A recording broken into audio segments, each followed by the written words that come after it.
adanya inovasi ini, tentunya dari BCA harus melakukan proses promo ya, proses promosi. Nah, promosinya bagaimana? Jadi di Halo BCA, kami dari tim BCA pun membuat iklan. Iklan yang disebarkan baik itu melalui sosial media, melalui YouTube, melalui TV, dan juga diputar di bioskop-bioskop. Nah, ini ada video, beberapa videonya saya akan putarkan terlebih dahulu.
Mas Adam?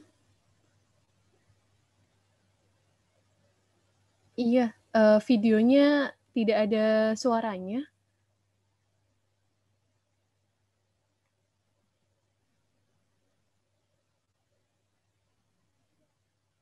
Oke, mungkin sinyalnya. Kita tunggu videonya sampai selesai dulu ya, rekan-rekan semua. Gimana? Oh, tidak ada suaranya. Tapi kalau slide-nya muncul ya? Muncul, Mas Adam.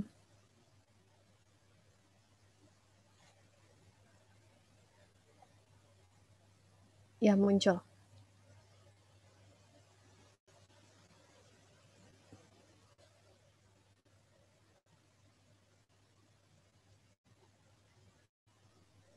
Nanti kalau mau di ini mungkin bisa bagiin aja Mas, kalau ada di YouTube kita bisa nonton nanti setelah selesai. Oh, boleh. Ini saya mau lanjutin ininya. Screen saya masih muncul ya? Belum Mas, nanti diklik bisa aja. Bisa di share screen lagi. Boleh. Iya, thank you Mas Adam. Oke, ya.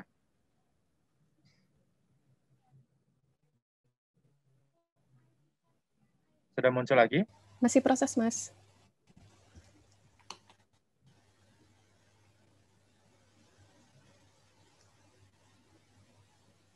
Oke, sudah. Oke, maaf sebelumnya teman-teman ya. Jadi kayaknya kendala jaringan nih. Saya lanjutkan saja. Jadi kalau untuk video bisa dilihat di YouTube ya, atau mungkin teman-teman juga sudah pernah lihat iklannya di TV.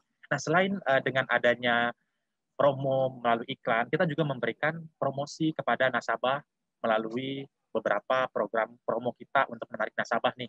Jadi salah satunya adalah cashback 100.000. Kemudian ada juga yang kemarin sempat booming, yaitu Buningsih ya, buka rekening voucher dikasih. Nah, jadi pada saat nasabah download aplikasi dan pada saat input data nasabah, nah di sana bisa langsung memilih jenis promo yang diinginkan. Seperti halnya mungkin kita biasa kalau menggunakan aplikasi Grab gitu ya atau GoPay kan selalu sudah muncul tuh di sana untuk promo yang ingin digunakan. Nah, begitu juga dengan aplikasi ini. Selain itu, kita juga bekerja sama dengan beberapa perusahaan memberikan e-voucher seperti ada Blibli, Grab, Tix ID, dan juga Shopee. Jadi buat teman-teman mungkin yang berminat bisa nih nanti langsung download aplikasi BCA Mobile-nya, kemudian bisa input data, jangan lupa dipilih kode promosinya. Nah, berikutnya fasilitas yang didapatkan kalau misalkan buka rekening via BCA Mobile ini. Yang pertama, jadi tidak hanya dapat nomor rekening saja. Nah, pada saat membuka rekening di kami, itu juga langsung dapat fasilitas mobile banking-nya.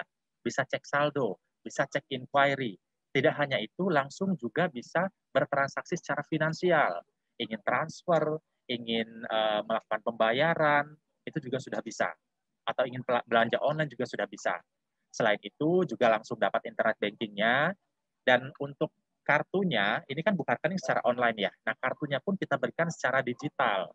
Tapi berarti tidak memang ada fisik kartunya. Tapi teman-teman jangan khawatir, saat ini BCA sudah support transaksi tanpa kartu. Jadi kalau datang ke ATM ingin tarik, ingin store tunai, itu juga sudah bisa tanpa adanya fisik kartu.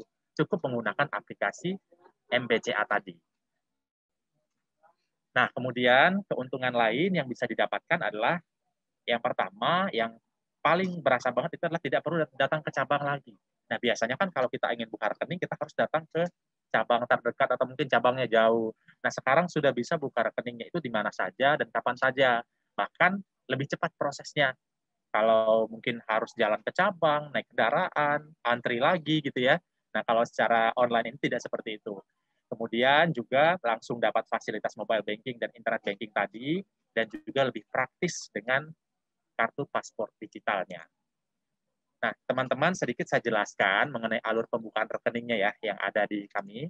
Jadi pertama, nasabah bisa download aplikasi BCA Mobile ini melalui App Store atau Play Store.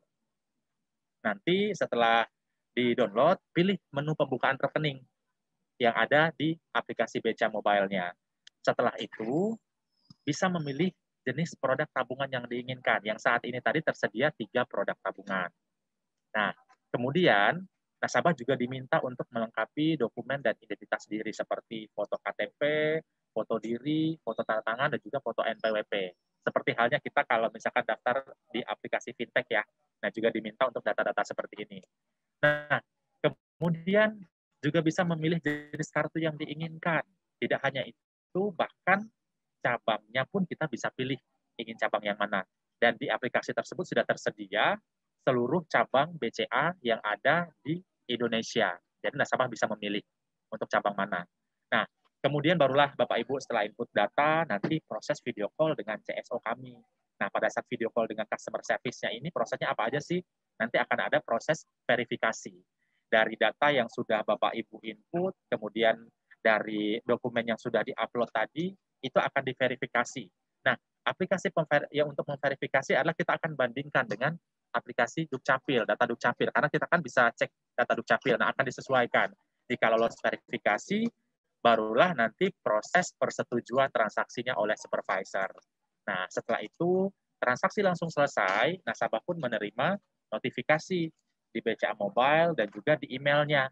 Notifikasinya ini berupa fisik kartu dalam bentuk digital, kemudian ada nama, nomor rekening, serta nomor kartunya. Setelah itu nasabah bisa langsung lakukan setoran awal. Nah, teman-teman, saat ini kami di layanan Pemprov Online memang cukup banyak ya saat ini ya. Kita ada 375 orang tim member atau yang disebut Customer Service Officer kalau di unit kami.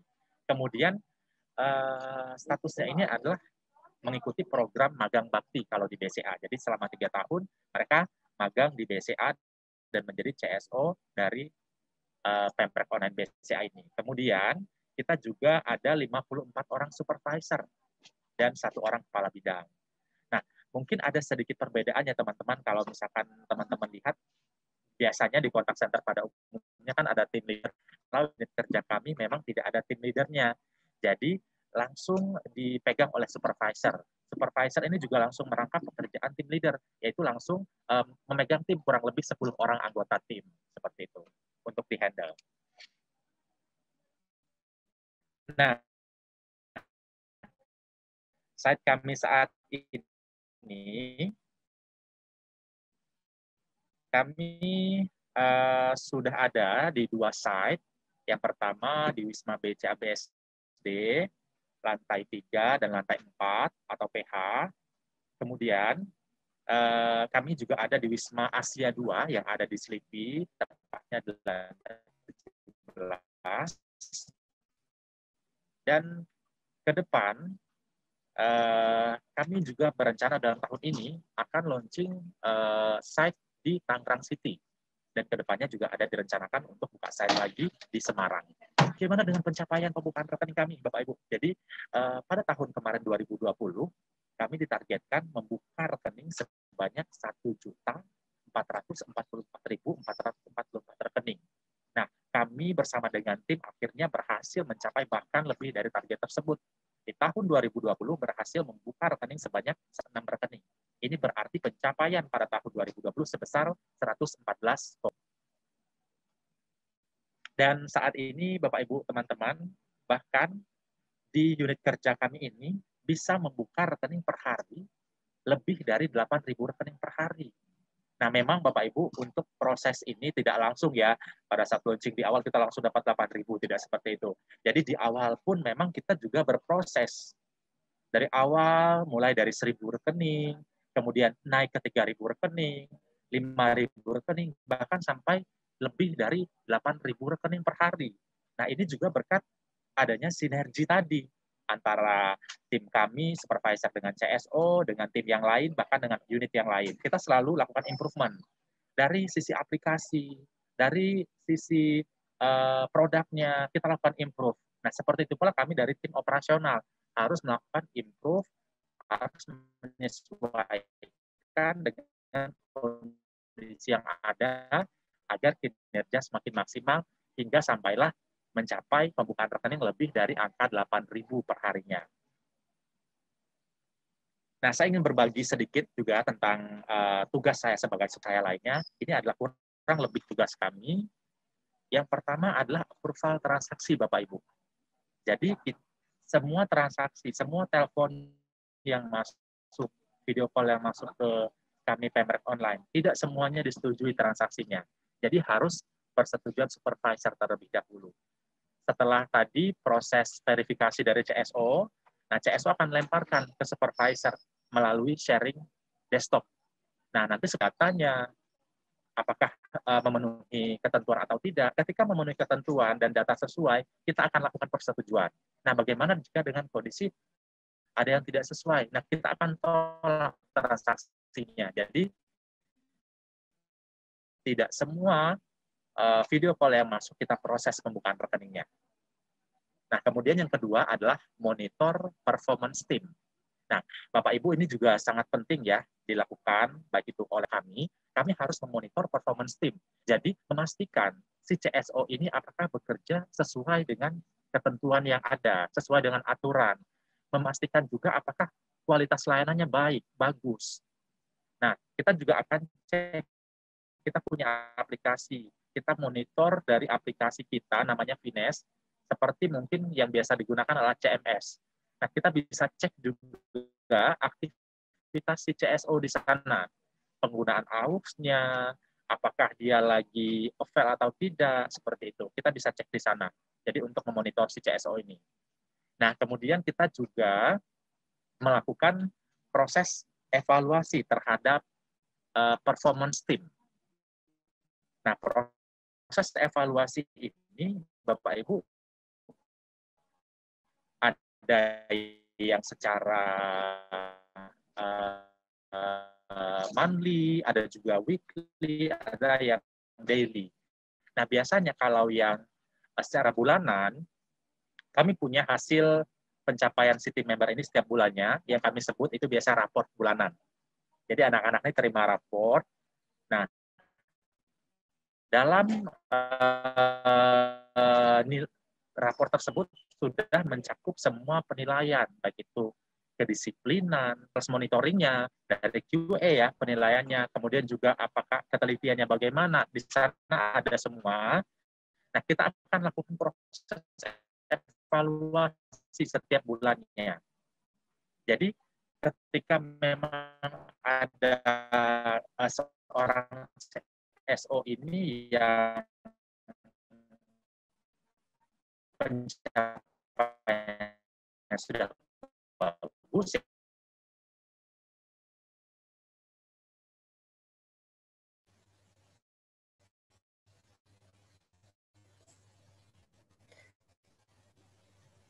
Oke, mohon ditunggu dulu ya rekan-rekan ya. Yang ada lagi, karena sepertinya memang jaringannya sedang bermasalah.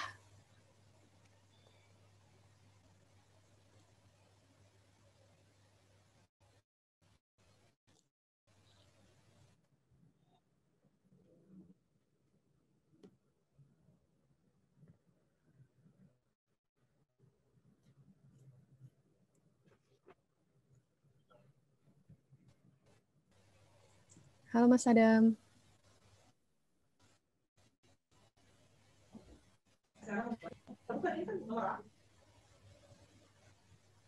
Tadi sampai di mana ya?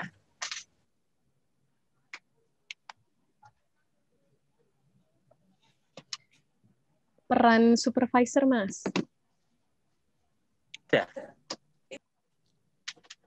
Halo, Tadi Mbak sampai Jessica. poin report pencapaiannya, Mas.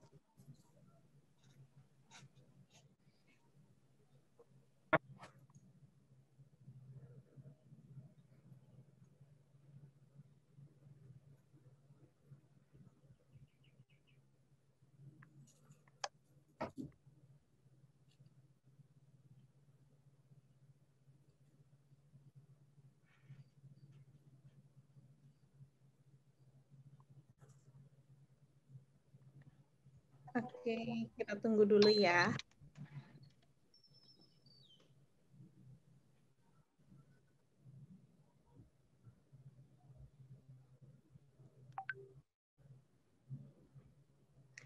Rekan-rekan kalau misalkan punya pertanyaan gitu, takutnya lupa nanti di akhir penjelasannya Mas Sada, mungkin bisa diketik aja pertanyaannya, ditaruh di chat, nanti ditulis aja nama beserta perusahaannya, beserta pertanyaan yang ingin disampaikan ke Mas Sadam gitu. Alia sekarang sudah belum ya? Sudah bagus ininya.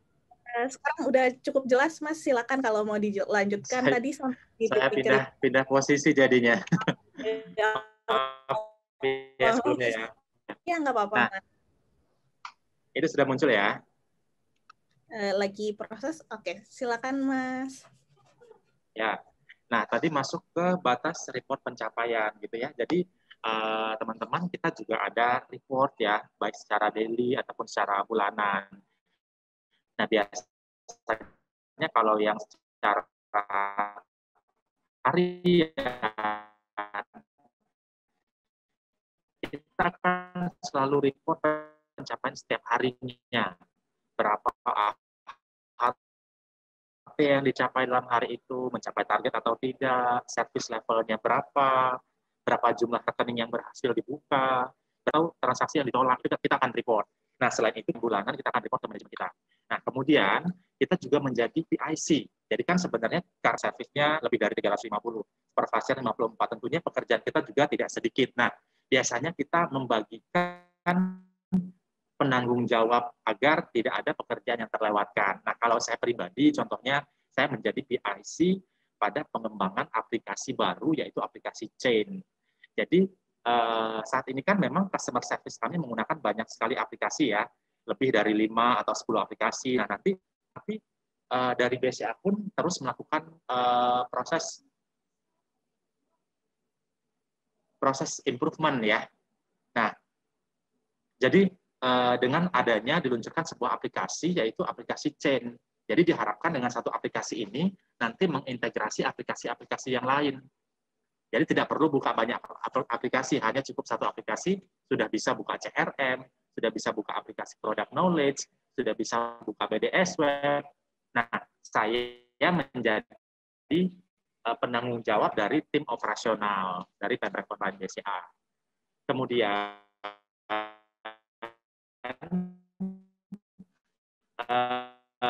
tugas kami juga sebagai menjadi pengajar, Bapak Ibu teman-teman.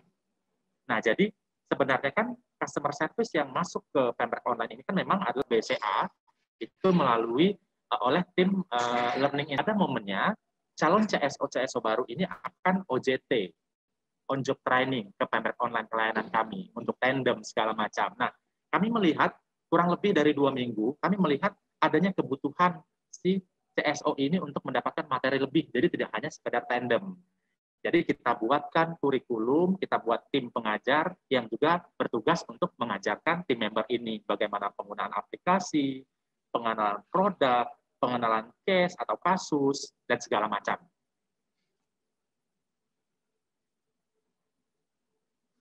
Nah, kalau Bapak Ibu lihat, teman-teman lihat ya, memang mungkin ini adalah tugas supervisor secara umum yang juga saya lakukan dan teman-teman saya yang lain juga lakukan. Tapi kira-kira apa sih yang membedakan antara saya dengan supervisor yang lain gitu ya? Sehingga saya terpilih nih untuk mengikuti lomba The Best Contact Center Indonesia. Nah, prinsip saya Bapak Ibu, teman-teman, seorang supervisor itu harus memiliki memiliki inisiatif yang tinggi. Nah, untuk itu saya menjadi seorang inisiator. Jadi, seorang supervisor harus berinisiatif untuk memberikan sebuah ide baru, improvement atau perubahan-perubahan.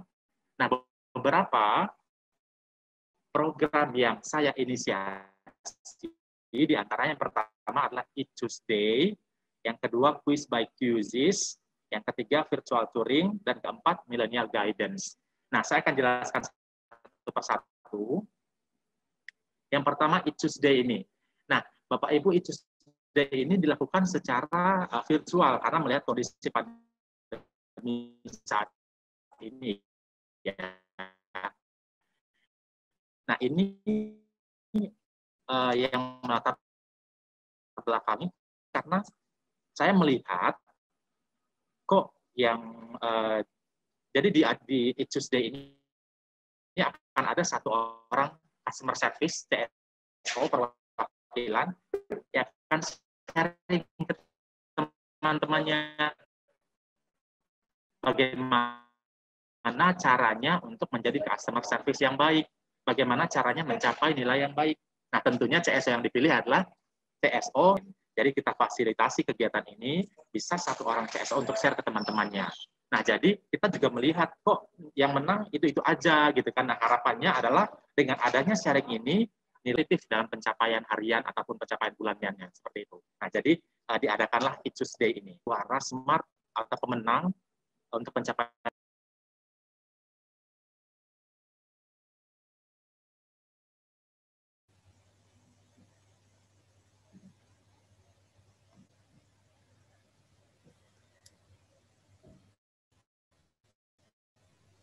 Iya, Mas Adamnya masih memiliki masalah jaringan rupanya. Sebentar.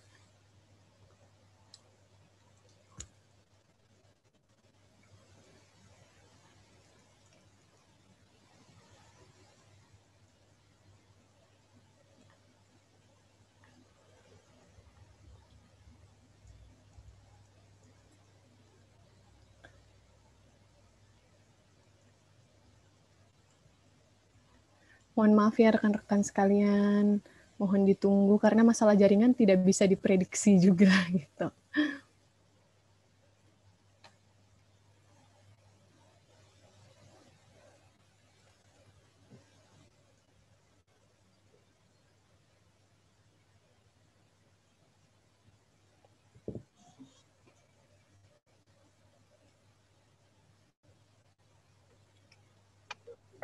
Jessica. Iya, Mas. Sampai mana ya? Suaranya masih delay, Mas. Kalau misalnya videonya dimatikan saja, Mas. Jadi pakai suara dan slide-nya lebih memungkinkan atau tidak ya?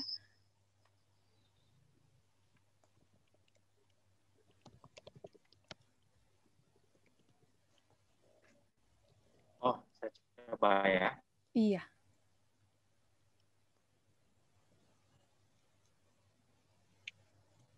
Saya coba ya.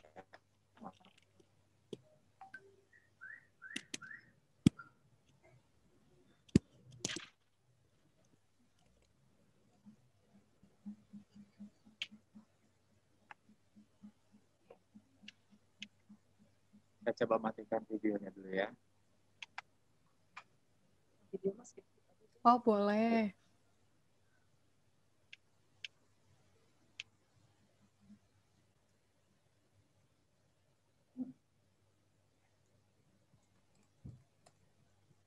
Sekarang sudah aman nggak? Sudah terdengar suaranya dengan jelas.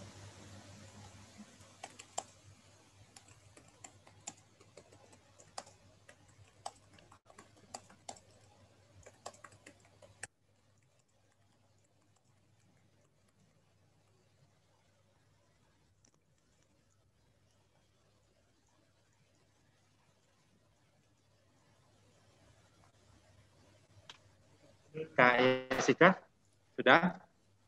Sudah, Mas. Kalau misalnya mau dibantu share PPT-nya juga boleh, Mas. Kirim saja ke WA. Oh, boleh. Iya, nanti saya bantu share screen, khawatir berat juga. Nggak apa-apa sih Mas, kayaknya kalau misalkan itu kalau udah dimatiin videonya udah bisa share screen dengan lancar sih Mas. Jadi dicoba aja share screen. Oke, saya coba ya. Ya.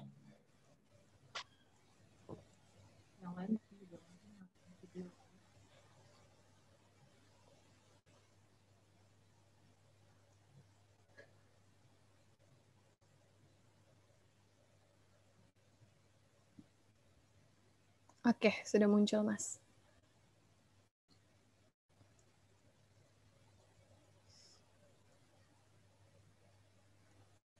Sudah muncul? Sudah, silakan Mas.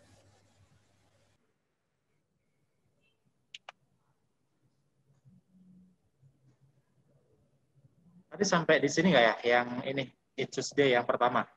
Sudah Betul. ya? Betul.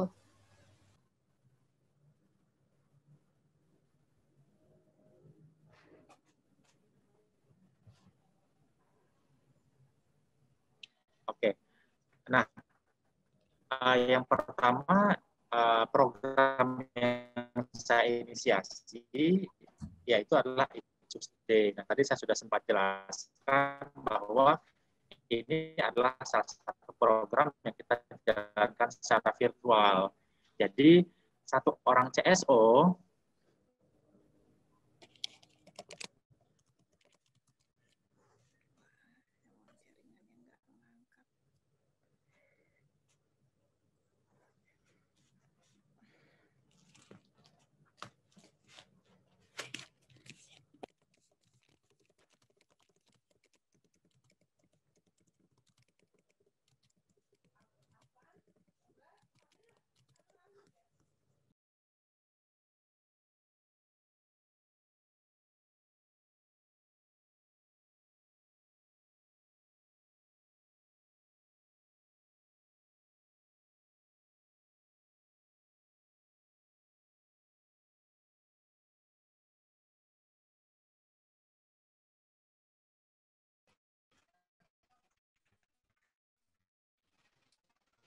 Jessica, ini aku coba pakai PC lagi.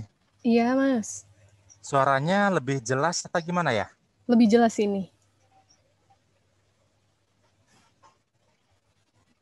Kalau Halo? memang dibantu share screen nggak apa-apa Mas dari kita. Jadi nanti Mas Adam tinggal direct aja ke kita.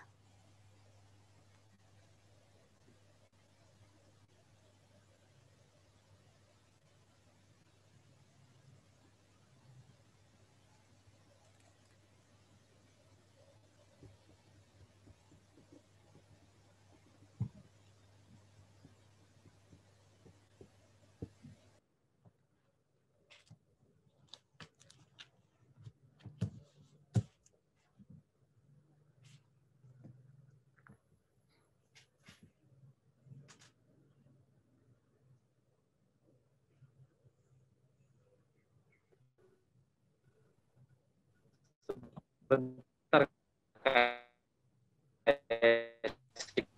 kayak Masih delay, Mas, ini. ganti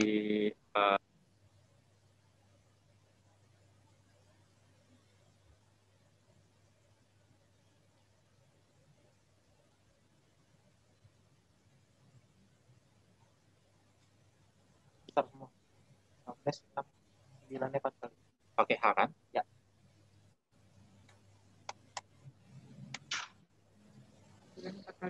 Cerdas.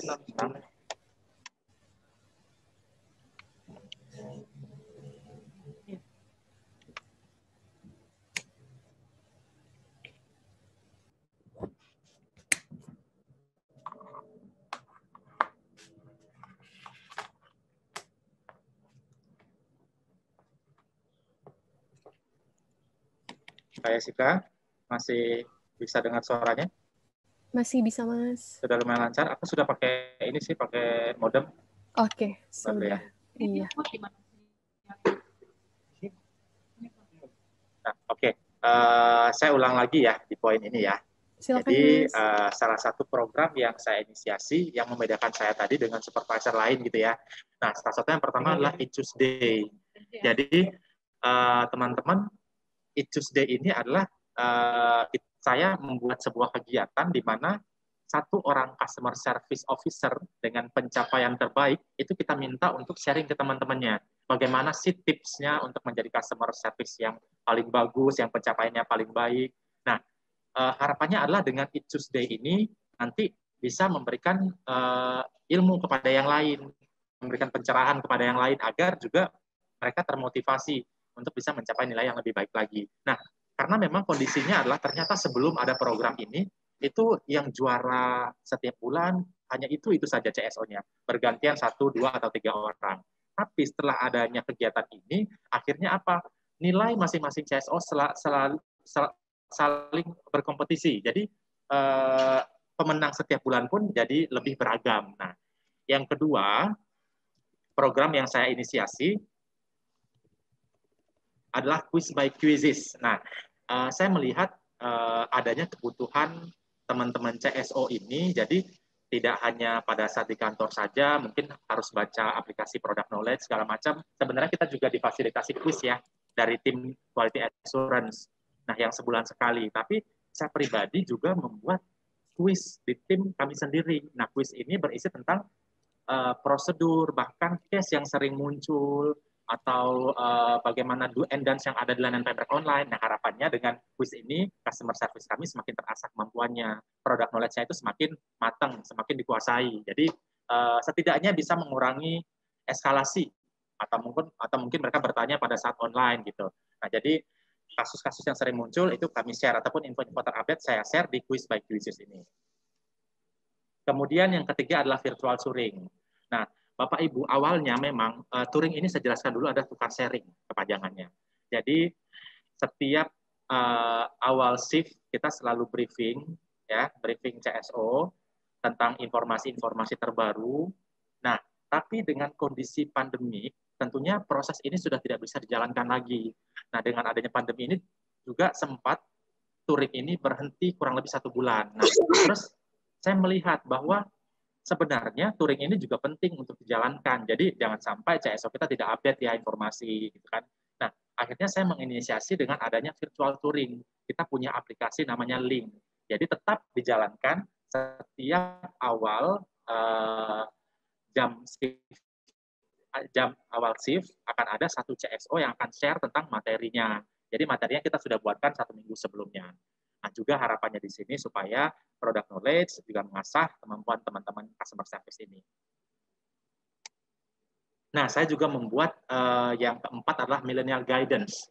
Nah, teman-teman, millennial guidance ini apa sih yang melatar belakangi saya membuat ini? Jadi pada saat di proses kerja secara harian, cukup banyak sih customer service yang bertanya kepada supervisor atau eskalasi. Mungkin ini juga terjadi di kontak center lainnya. Nah, apalagi untuk CSO yang masih baru ya, sedikit-sedikit bertanya atau mungkin masih ragu, tidak ada pegangan seperti itu ya. Nah, yang saya lakukan adalah melihat banyaknya eskalasi tersebut, jadi saya buat millennial guidance. Jadi dengan adanya millennial guidance ini, panduan si CSO, jadi ya setidaknya mengurangi mereka untuk bertanya ke meja supervisor. Jadi mereka tinggal buka dan tinggal lihat dan bisa baca kapan saja. Nah, sebenarnya millennial guidance ini lebih ke penginputan data nasabah, tepatnya di bagian pekerjaan. Karena kan data pekerjaan nasabah semakin lama kan semakin banyak ya untuk jenis pekerjaannya. Kadang CSO kita suka bingung. Oh, kalau misalkan dia pensiun, nanti penghasilannya apa ya? Nah, itu dia bertanya ke supervisor. Oh, kalau dia pensiunan, nanti nama kantornya diisi apa ya? Terus bidang usahanya apa yang diisi ya? Nah, seperti itu. Atau mungkin kalau dia pemilik tour and travel, nanti pilihnya pekerjaannya yang mana ya? Karena memang di aplikasi juga tidak menyediakan seluruh pekerjaan yang ada. Jadi, nanti akan ada free text atau segala macam pemilihannya. Nah, jadi saya buatkan panduan ini jadi setidaknya mengurangi CSO ini untuk bertanya ke supervisor. Dan mereka juga bisa yakin, karena ini kan sudah ada pegangan mereka yang sudah di-share sebelumnya. Begitu. Nah, teman-teman, terus saya ingin share juga bagaimana sih kunci sukses saya sebagai seorang supervisor gitu ya. Mungkin sudah bisa dibilang sukses lah ya sebagai seorang supervisor. Nah, di sini saya bagi dalam beberapa tahapan. Yang pertama adalah bagaimana mencapai target. Kemudian yang kedua, bagaimana dalam menghandle tim. Nah, untuk pencapaian target teman-teman, sebagai seorang supervisor, kuncinya bagi saya adalah yang pertama kita harus bisa membuat strategi. Target kita dari perusahaan pasti dari tahun ke tahun semakin meningkat. Mungkin tidak ada yang target tuh tiba-tiba menurun dibandingkan tahun sebelumnya.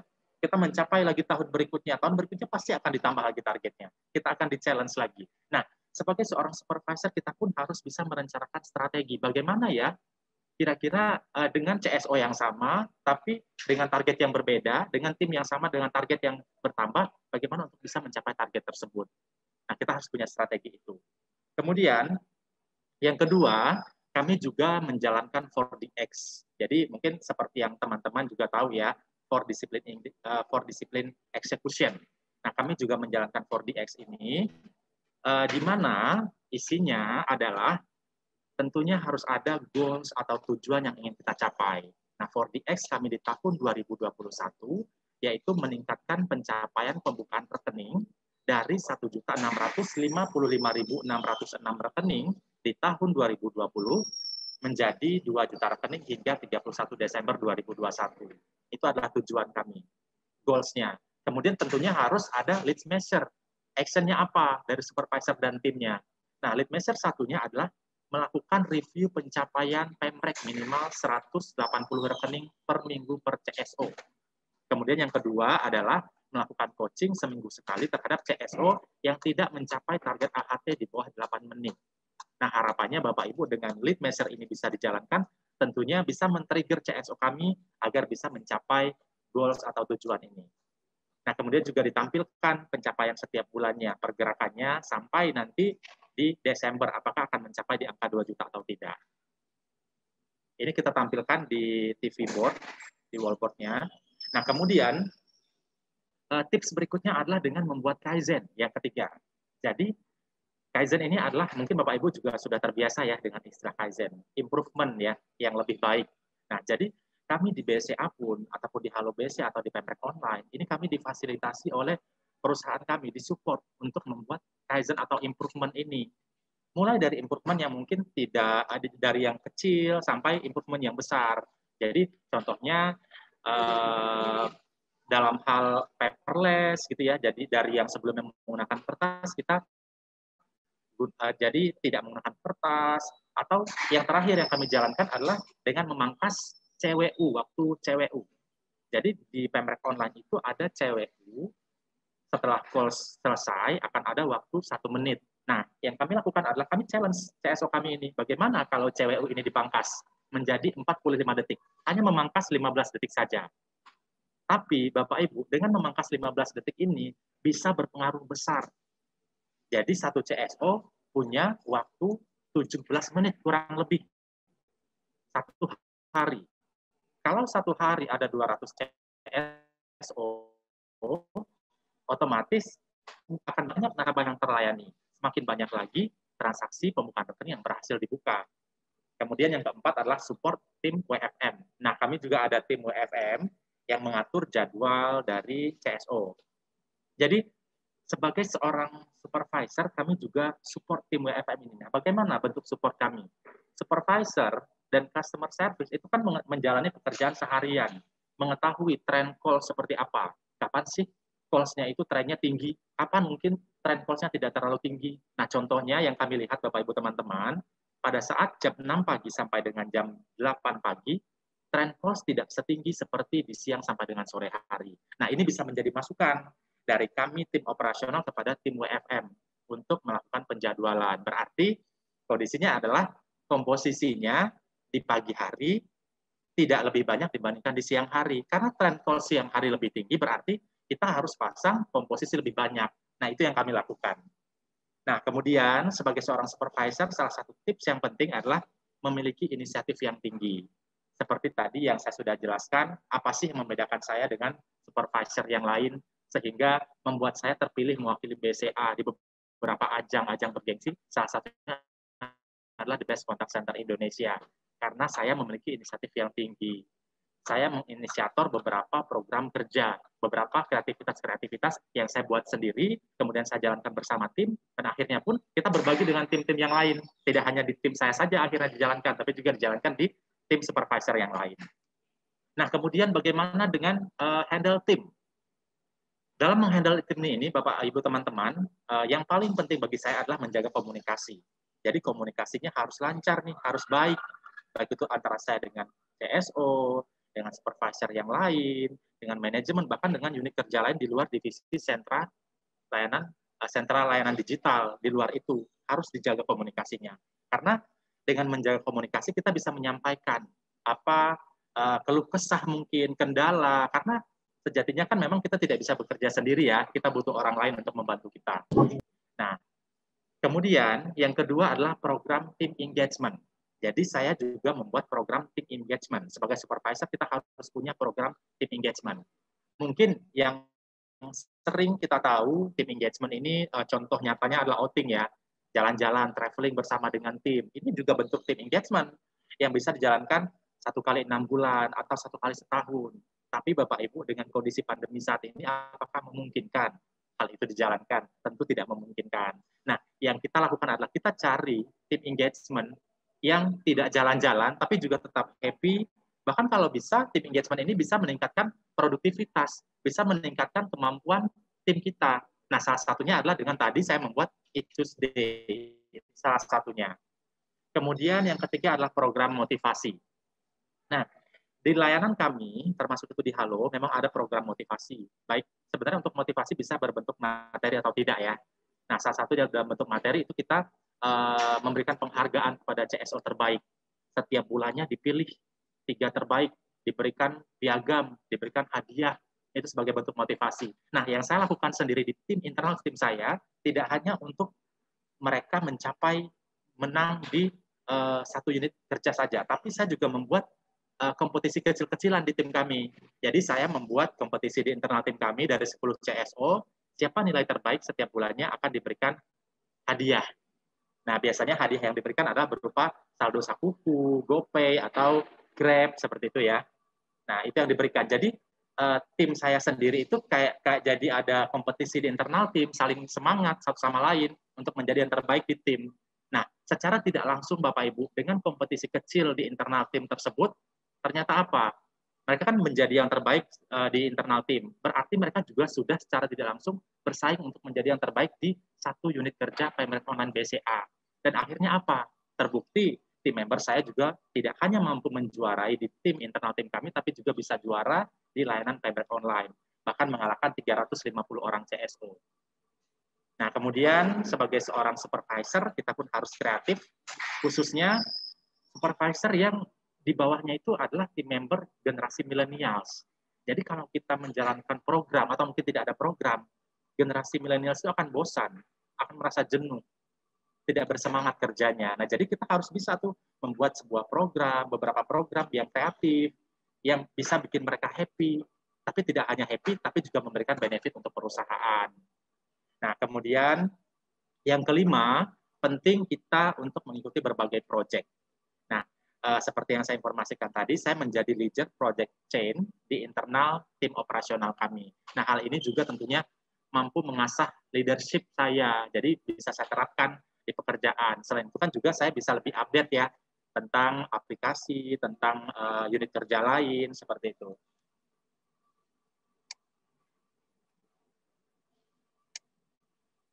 Nah, berikut saya akan share teman-teman tentang action taken yang saya jalankan, baik itu di internal tim kami, bahkan akhirnya kami jalankan juga dengan unit kerja kami, satu unit kerja Payback Online.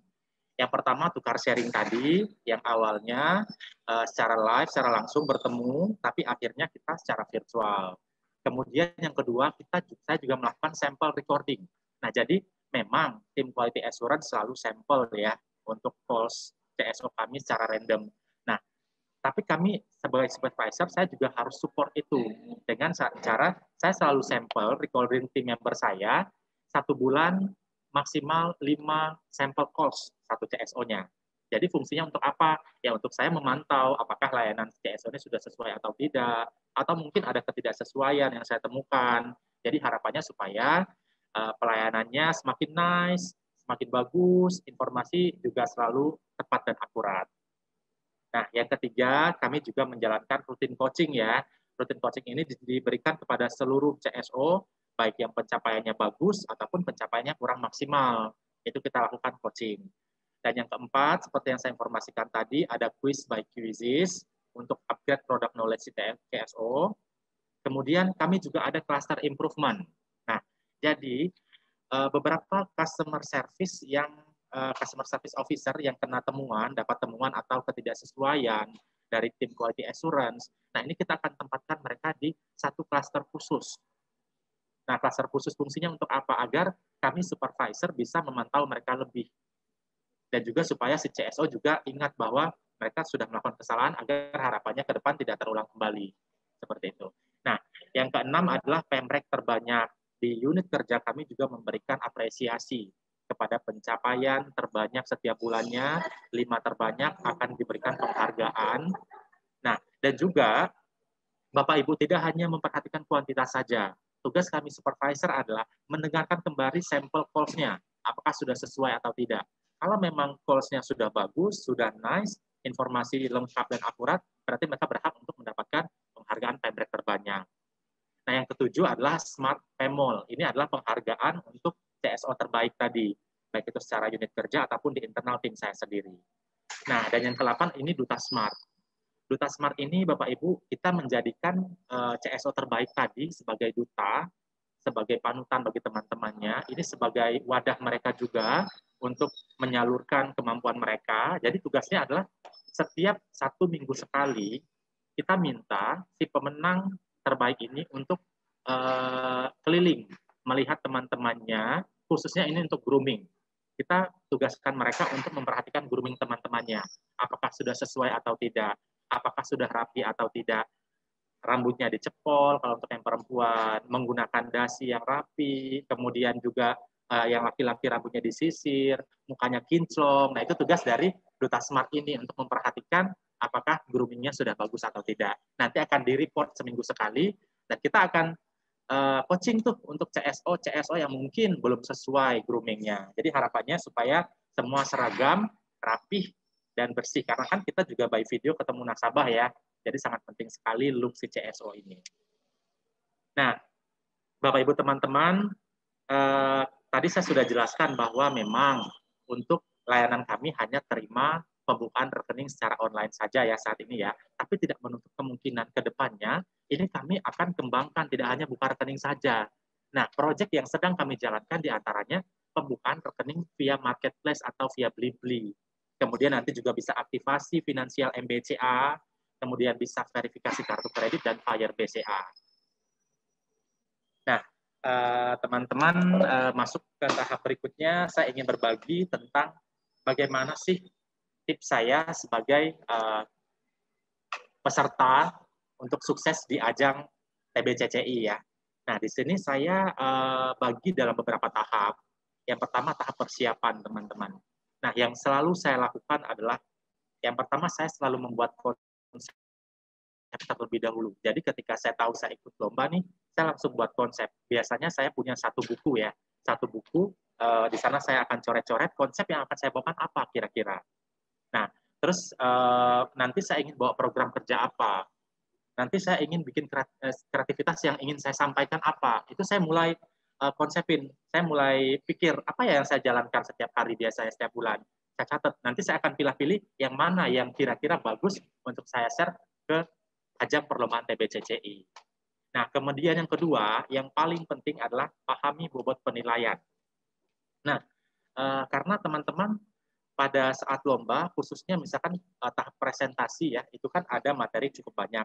Dari mulai profil, kemudian kita juga berbagi tugas tanggung jawab, program kerja, kemudian apa latar belakangnya, kemudian apa kreativitasnya, kemudian apalagi untuk kompetensi yang kita miliki, hasil, sampai dengan motivasi. Nah, itu kan memiliki bobot yang berbeda-beda, teman-teman. Jadi penting untuk kita tahu yang mana bobot yang besar, yang mana bobot yang kecil. Nah, harapannya adalah berarti kalau bobot yang besar, kita harus explore lebih di sana. Jangan sampai teman-teman kita membuat materi tidak memperhatikan bobot. Ternyata bobotnya kecil, tapi kita menghabiskan waktu di sana. Contoh, mungkin di bagian tugas tanggung jawab dan juga di bagian kompetensi yang harus kita miliki, itu bobotnya tidak terlalu besar dibandingkan dengan program kerja, kreativitas, dan hasil. Nah, jangan sampai kita menghabiskan waktu banyak di bagian itu. Jadi kita habiskan waktu itu di bagian bobotnya yang besar. Jadi kita punya kesempatan untuk explore lebih, menjual diri kita, menjual program kerja kita. Nah, kemudian pada saat persiapan, pastikan juga bahwa kita memiliki mentor ya teman-teman ya. Mentor di sini fungsinya adalah memang tidak membuatkan materi kita ya, tapi sebagai wadah kita untuk sharing. Nah, biasanya mentor ini adalah orang yang lebih expert ya. Nah, begitupun juga dengan saya. Saya juga punya mentor di Halo BCA. Jadi, saya bisa setelah saya buatkan konsepnya, saya temui mentor saya untuk mentoring tentang materi yang akan saya sampaikan. Nah, tidak hanya itu, kadang saya juga tidak hanya ke mentor saja, saya sering sharing bahkan ke teman-teman yang lain. Karena sebenarnya bagi saya, semua orang kan punya kemampuan masing-masing ya, punya penilaian masing-masing, punya pandangan yang bagus. Nah, bagi saya penting saya sharing juga ke teman-teman saya yang lain. Jadi mereka juga bisa berikan masukan bagi saya. Nah, dan yang keempat, pada saat persiapan yang paling penting adalah kita harus punya motivasi untuk menang. Nah, ini harus dimiliki dari awal, teman-teman. Jangan sampai kita punya motivasi untuk menang sudah di akhir kegiatan, di akhir lomba gitu ya. Nah, fungsinya apa? Jadi biar kita selalu semangat melewati tahap-tahap yang ada. Nah, biasanya kalau saya pribadi, gimana kalau untuk motivasi itu kan kembali ke diri kita masing-masing ya. Nah, kalau saya biasanya, bagaimana sih untuk memotivasi saya? Saya selalu tulis tuh di buku yang selalu saya bawa, biasanya itu kan yang selalu saya tulis untuk bahan presentasi saya tulis goal saya di depannya apa. Kayak tahun kemarin saya sudah tulis Platinum TBCC 2020. Nah, saya tulis besar-besar. Nah, harapannya apa? Jadi ketika saya membuka buku itu, saya selalu ingat. Ataupun setiap saya melihat buku itu, saya selalu ingat bahwa saya punya tujuan. Nah, ini bisa men-trigger saya untuk terus memperhatikan bahan presentasi ini. Jadi bisa jadi di setiap saat yang dipikirkan adalah tentang materi lomba. Nah, seperti itu. Itu kalau kita punya motivasi untuk menang. Kemudian tahap yang kedua, di proses latihan. Nah, practice makes permanen gitu ya. Jadi kalau orang banyak bilang practice makes perfect, betul. Bahkan practice itu membuat lebih permanen. Nah, saya selalu praktekkan tuh presentasi. Setelah saya konsepkan, saya selalu praktekkan coba tampil gitu seperti itu. Baik itu sendiri kadang di kamar atau dengan teman-teman yang lain atau minta atasan untuk melihat, mentor untuk melihat. Nah, untuk praktek ini berapa kali sih praktek ini gitu ya? Nah, kalau saya biasanya setiap hari saya selalu praktis, mengulang-ulang materi ini lagi sampai benar-benar lancar.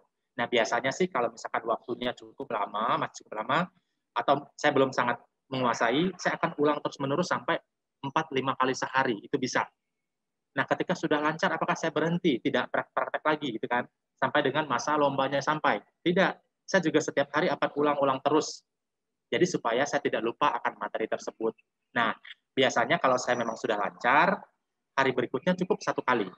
Setiap hari pokoknya harus ada saya mengulang 1 kali, supaya materinya tidak lupa. Seperti itu. Nah, yang kedua adalah, pada saat latihan, pastikan seperti sedang saat berlomba, teman-teman. Nah, karena apa? Karena kalau bagi saya, ini anggap saja seperti JR gitu ya. Jadi seperti saat sedang berlomba. Jadi saya harus pastikan dulu nih, semuanya, jadi kan saya anggap sedang berlomba, jadi berusaha untuk tampil semaksimal mungkin. Jadi tidak hanya cuma sekedar dibaca saja, saya praktekkan langsung di depan kaca atau sendiri di depan teman-teman. Nah, selain itu saya juga selalu aktifkan timernya, waktunya. Time management ini juga penting. Contoh kalau tim leader best of the best misalkan 20 menit ya. Nah, saya harus gunakan maksimal waktu tersebut. Nah, bahkan pada saat latihan saya sudah pakai waktu. Harapannya agar pada saat benar-benar tampil, saya tidak kecepatan atau mungkin masih banyak waktu yang tersisa, seperti itu. Jadi benar-benar yang ditampilkan adalah seperti pada saat saya latihan. Nah, kemudian kita harus meminta orang lain sebagai penilai, teman-teman. Karena kan kata orang lain kan bisa melihat apa yang tidak bisa kita lihat ya dari diri kita. Nah, jadi orang lain ini siapa saja, bisa rekan-rekan kita, bisa juga mentor kita, bahkan kalau perlu orang lain yang melihat ini adalah orang lain dari unit yang berbeda, orang yang tidak mengerti tentang pekerjaan kita atau tentang materi kita. Jadi agar apa? Agar mereka lebih objektif dalam memberikan penilaian. Nah, kemudian kunci sukses berikutnya adalah pada saat perform, yang paling penting kita miliki adalah kita harus memiliki pikiran yang positif, positive mind. Nah, ini mungkin saya sering temui juga ya beberapa teman-teman yang lain. Kadang suka mengeluh pada saat mau tampil gitu kan, aduh saya bisa nggak ya, aduh saya grogi. Gitu. Nah, kalau saya pribadi, punya nggak sebenarnya pikiran seperti itu? Sebenarnya juga punya, tapi tidak saya sampaikan, tidak yang harus saya utarakan. Tapi justru saya berpikir positif, saya bisa seperti itu. Karena kalau kita sudah mikir, aduh saya grogi, aduh saya bisa nggak ya? Kayaknya saya nggak bisa deh, takut salah, takut segala macam. Nah itu akan pikiran tersebut akan mempengaruhi perform kita nantinya. Nah itu prinsip saya pribadi sih, saya tidak mau seperti itu. Jadi saya tetap berpikiran positif. Yang kedua, keep fokus teman-teman. Pada saat presentasi mungkin ada hal-hal yang tidak kita inginkan terjadi. Contoh, kadang kan ngomong belibet, gitu. Apalagi saya sering belibet ngomongnya. Nah, saya tetap fokus tuh. Jadi jangan sampai kesalahan sedikit itu nge-distract kita, sehingga sampai ke belakang itu kita jadi buyar, jadi berantakan tampilnya. Nah, tidak seperti itu. Ketika kita melakukan kesalahan, sudah tinggalkan kesalahan tersebut, kita balik lagi ke track-nya, fokus lagi untuk menyampaikan materi yang sudah kita persiapkan. Kemudian, curi poin di setiap sesi. Nah, teman-teman, sesi lomba TBCC ini kan ada beberapa ya. Yang pertama ada tes tulis, kemudian ada presentasi, ada Q&A. Kalau bisa, kita itu sudah mencuri poin di setiap sesi, di awal sesi, di tes tulis. Fungsinya buat apa? Ya kalau kita tes tulis sudah bagus, kita sudah mengumpulkan poin sebanyak mungkin seperti itu. Nah, jadi jangan sampai, karena di dalam perlombaan TBCC ini bisa terjadi, kita sudah bagus di awal, di sesi awal, tapi bisa jadi nanti di presentasi atau di Q&A, kita dilewatkan oleh rekan-rekan yang lain. Nah, jadi kita usahakan semaksimal mungkin untuk semua sesi. Dan yang terakhir adalah eye contact, ini juga sangat penting pada saat tampil, apalagi kita ada dewan juri langsung di depan ya, kayak 2 tahun yang lalu kan langsung di depan juri. Nah, penting karena kita tidak hanya menyampaikan saja, tapi kita harus melihat dewan juri menyampaikan agar materi yang kita sampaikan itu bisa sampai ke dewan juri ini. Nah, bagaimana kalau dengan by video saat ini kan lewat video ya perlombaannya, kita kirim video. Nah, eye contact-nya dengan apa? Dengan kita melihat kamera. Jadi anggap kamera itu adalah juri. Jadi kita kayak berbicara ke kamera tersebut, seolah-olah berbicara ke dewan juri.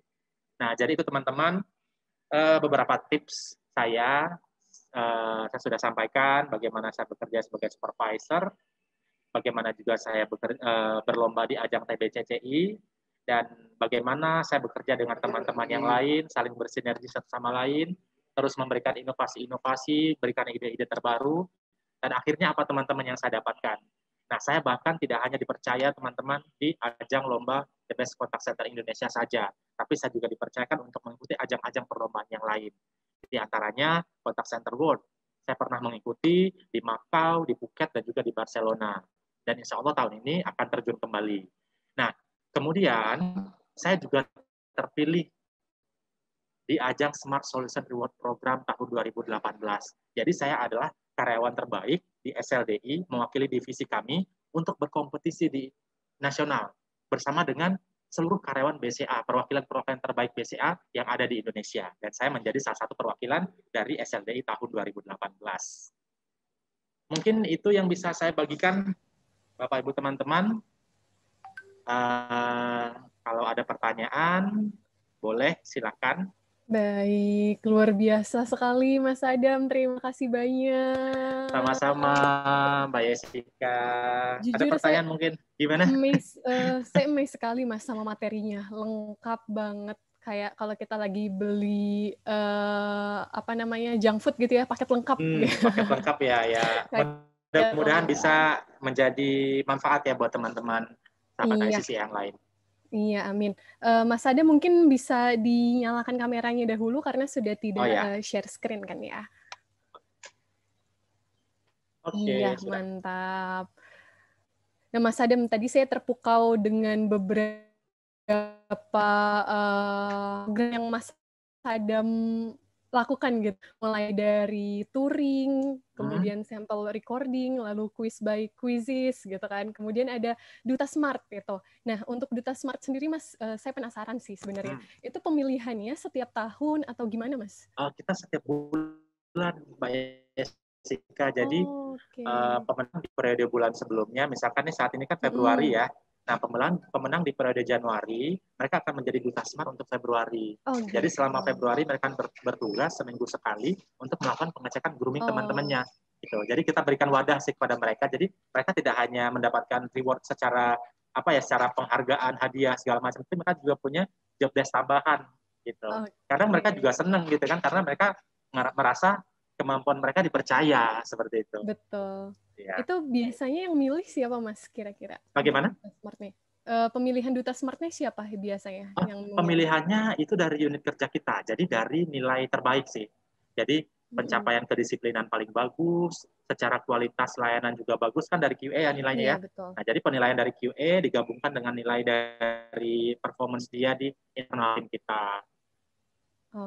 Terus yang tidak ada temuan, mungkin yang tidak dapat temuan dari QA ataupun dari supervisor, atau kan pekerjaan tidak ada kesalahan, nah itu biasanya akan menjadi duta smart.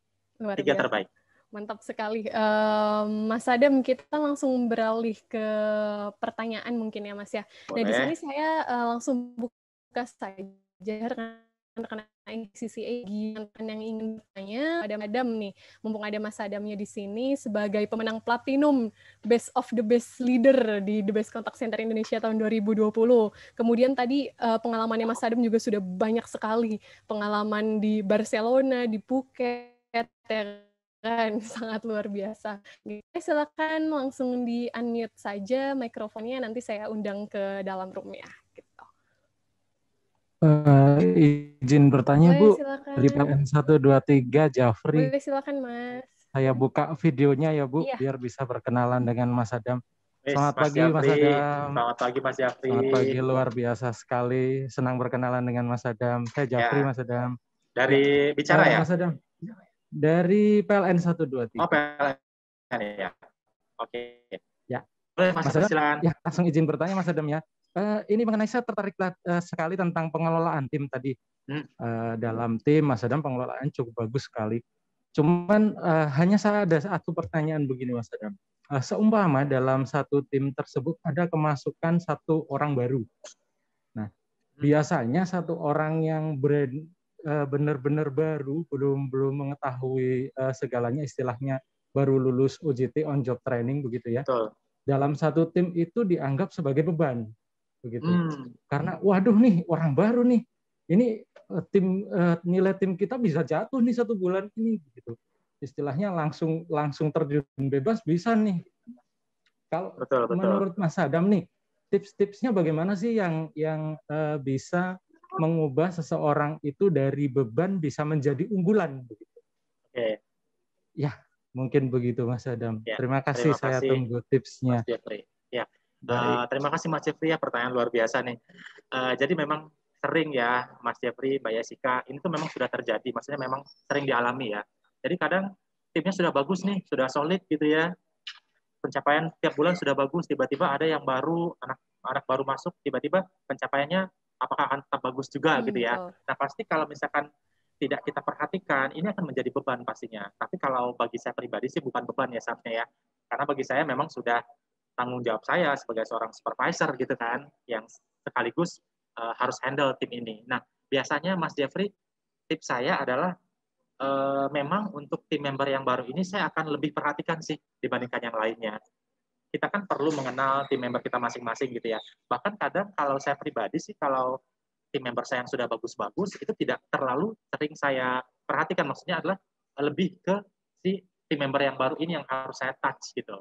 Nah biasanya pada saat dia sudah masuk, selesai on job training, saya akan panggil terlebih dahulu, itu saya akan ajak ngobrol dulu, saya brainstorming tuh tentang pekerjaan, saya sampaikan tentang job desk, dia sebagai customer service apa, terus harapan-harapan saya kepada dia ataupun harapan dari manajemen itu apa, tentang target-target itu disampaikan terlebih dahulu. Nah, tapi memang setelah itu saya juga tetap harus maintain si CSO ini.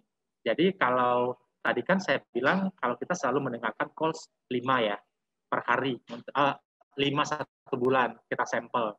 Nah, kalau untuk anak yang baru ini lebih lagi, Mas. Bisa jadi 10 gitu. Lebih kita prioritaskan lagi. Nah, bahkan kadang saya meminta si CSO ini, kita kan kerja shift ya. pada saat pulang, tapi biasanya kalau yang anak-anak baru sih jamnya masih normal, jam 8 sampai dengan jam 5 dan di hari kerja. Nah, ketika jamnya sesuai dengan saya, biasanya setiap pulang kerja, saya akan panggil lagi nih tim member ini untuk dievaluasi. Tanyakan kendalanya apa, gitu. Jadi, terus disampaikan kekurangan si CSO ini apa. Jadi, ya dia tidak langsung pulang biasanya. Dari jam 5 selesai, saya akan panggil kurang lebih setengah jam atau sampai dengan 1 jam. Dan itu juga saya minta komitmen mereka dari awal sih. Nah, jadi seperti itu. Terus juga apa ya? Bagi saya sih hal yang biasa ya, orang baru ketika masuk belum muat. Jadi saya tidak berpikir itu hal yang negatif. Karena saya pribadi pun begitu dulunya. Saya kan juga dari agent kan, dari awal dulu sebagai CCO juga gitu kan. Jadi saya sangat tahu bahwa kemampuan orang selain beda-beda, apalagi anak baru, itu juga pasti dia tidak se-expert anak-anak yang lama. Jadi dia butuh waktu belajar gitu sih. Jadi intinya touch ke tim member tersebut harus lebih lagi aja, Mas. Sama jangan lupa motivasi CSO-nya gitu. Begitu ya. Berarti kadang lebih saya menganggap persuasif ya, Mas. Betul. Mas Adam, berarti lebih persuasifnya harus lebih dan lebih ya berarti ya.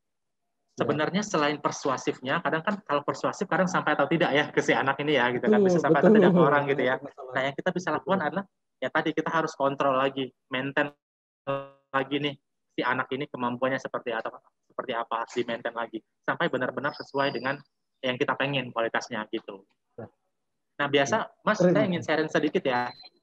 Bahkan kemarin di bulan November itu bahkan tim member saya baru 2 bulan itu berhasil menang gitu loh. Jadi dia yang bahkan menang dibandingkan 350 CSO yang lain. Jadi juara 1 loh. Itu juga agak amazing sih. Jadi ya Mas, sebelumnya pernah pencapaian tuh CSO baru 4-5 bulan menang gitu ya. Nah, ini tuh baru 2 bulan, di bulan berikutnya langsung menang sebagai juara. Jadi cara saya, cara yang tadi itu bisa ampuh sih. Ya, tim member yang baru. Jadi bukan beban bisa dicoba. Kalau kita touch anaknya lebih lagi gitu. Siap. Terima kasih Mas Adam. Baik. Sama-sama. Terima kasih Mas Jeffrey. Pertanyaannya luar biasa sekali tipsnya nih dari Mas Adam. Mas Adam, kita ada beberapa pertanyaan nih Mas. Sebelum kita lanjut pertanyaan di kolom chat, Mas Adam boleh silakan minum dulu, boleh silakan. Nggak apa-apa sambil kita baca pertanyaan. Boleh. Oke, kita lanjut ya Mas ya. Ya. Baik, ini ada terkait operasional di CSO di BCA sih Mas, di Halo BCA. Yang pertama ada dari Mbak Foni Trisnawati dari Rumah Zakat. Ini terkait jam operasional, untuk waktu kerjanya itu berapa shift sih Mas, dan satu shift itu berapa orang, serta bagaimana membagi libur agent CSO ini. Oke, terima kasih sebelumnya Mbak Foni ya, untuk pertanyaannya dari Rumah Zakat.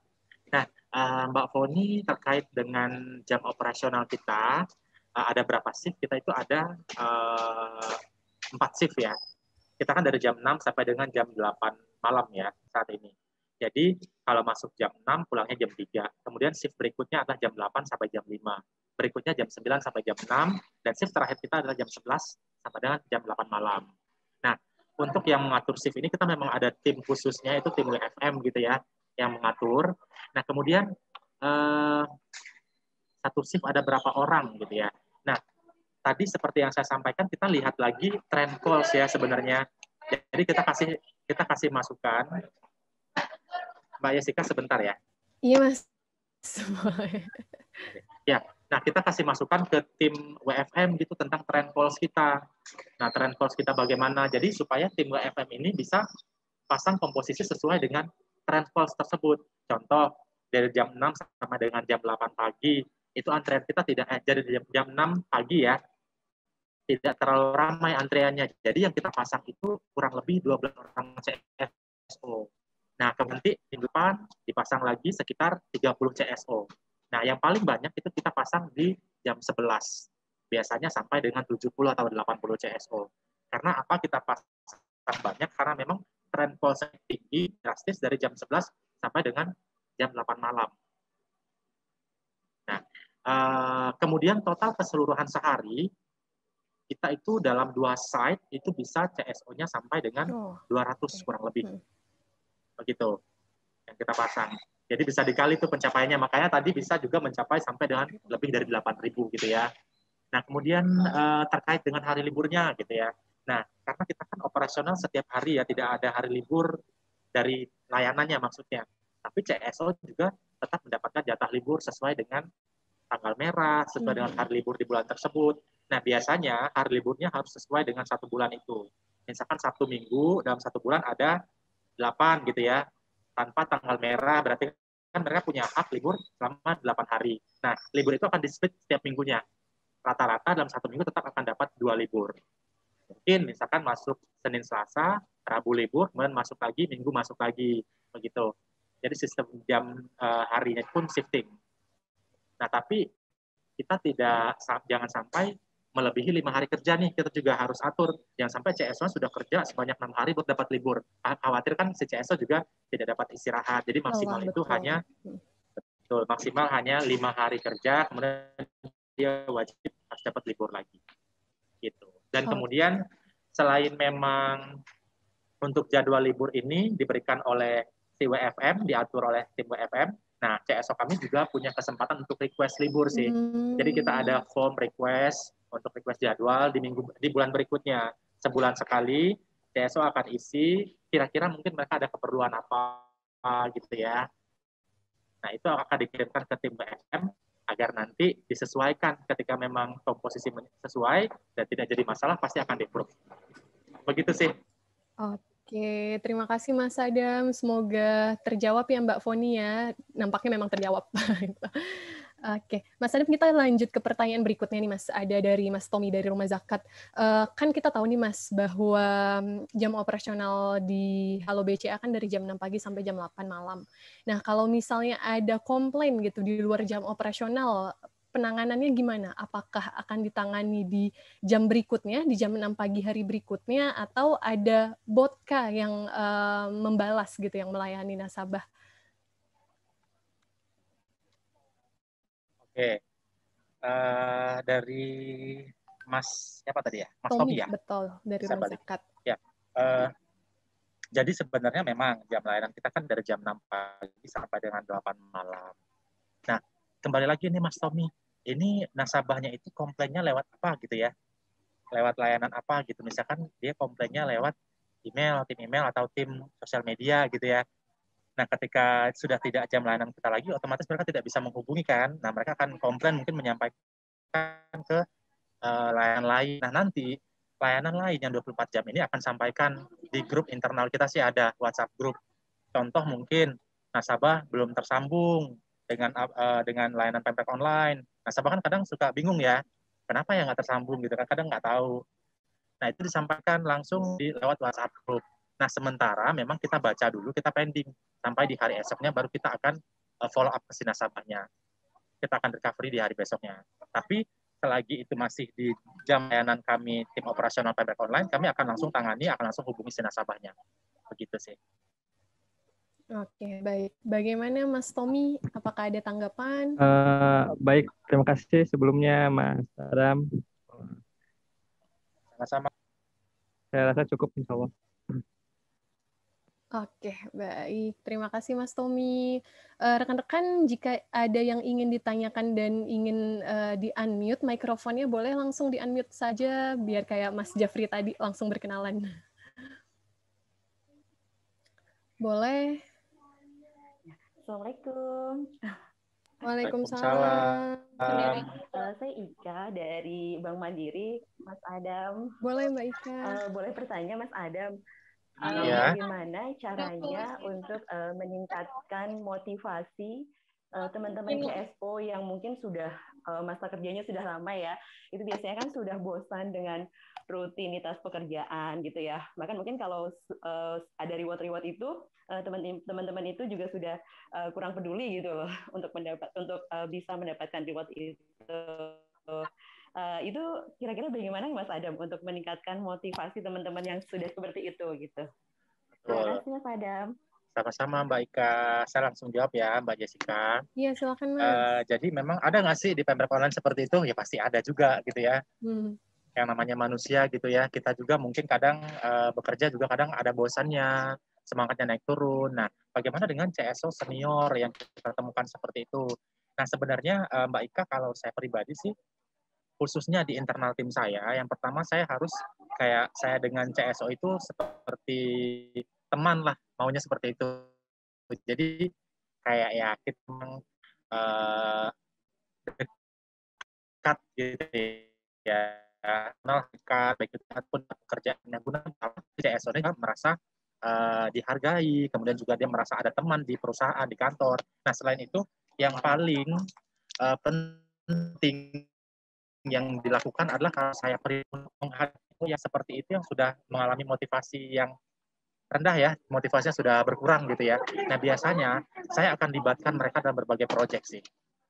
Jadi mereka ngerasa bahwa mereka masih dianggap, kemudian mereka juga tidak bekerja hanya itu saja. Jadi mereka bertanggung jawab baru. Nah, biasanya itu menjadi challenge buat mereka. Kan untuk hal seperti itu kan tidak ke semua orang kita berikan gitu ya. Jadi mereka ketika mendapat sebuah tanggung jawab baru, mereka merasa oh mereka dihargai, bahwa mereka diberikan fasilitas, mereka diberikan wadah untuk lebih berkembang lagi. Nah gitu. Biasanya yang saya lakukan adalah contoh di internal tim, saya juga langsung memberikan visi-visi ke beberapa orang. Nah, dengan melihat beberapa, biasanya kadang ada yang karena performa kurang bagus, saya beri kasih apa gitu ya. Nah, salah satunya adalah kalau untuk customer service yang sudah senior. Nah, itu biasanya saya berikan contoh PIC-nya adalah PIC request penjadwalan. Jadi sebelum jadwal request masuk ke tim WFM, harus lewat dulu nih, ada satu PIC-nya yaitu di internal tim kami tadi. Nah, atau contoh lain, saya kan saat ini juga terlibat di project chain gitu ya. Terus kita pada saat proses verifikasi, proses uji coba aplikasi, kita butuh senior ya. Kita butuh CSO maksudnya, sorry. Nah, di sini yang saya lakukan adalah dengan memilih CSO senior tersebut. Jadi libatkan mereka di dalam beberapa project. Itu sih kalau dari saya pribadi. Semoga menjawab ya, Mbak Ika. Oh, baik, terima kasih Mas Adam. Berarti kayak diberikan tugas-tugas tambahan begitu ya Mas Adam ya? Betul, jadi biar dia tidak merasa bosan, hanya online saja setiap hari dia terima calls dari pagi sampai dengan malam atau sampai dengan sore, setiap hari bergilir seperti itu, jadi kan dia bosan gitu ya. Nah nanti pada saat ada proyek-proyek tertentu kita berikan dia tugas tambahan sih, jadi biar dia tidak merasa bosan gitu. Ya, terima kasih Mas Adam. Sama-sama.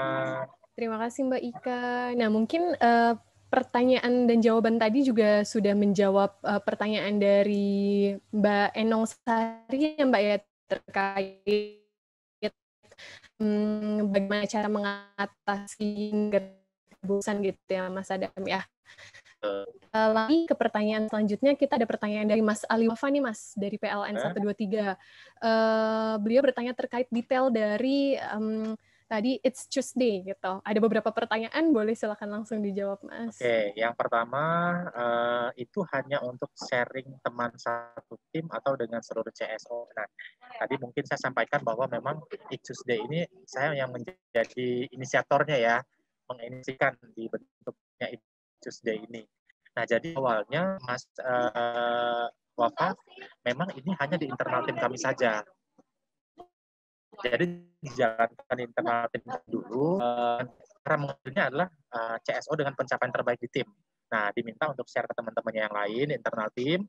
Nah, kemudian karena saya merasa ini juga perlu untuk unit yang lain gitu ya, maksudnya untuk tim-tim yang lain, karena kita sebenarnya meskipun punya tim kecil masing-masing, sebenarnya online tim yang sama, gitu kan? Satu tim pemper online via BCA Mobile. Nah, jadi saya akan ajukan kan ini ke rekan-rekan secara keseluruhan kita sudah jalankan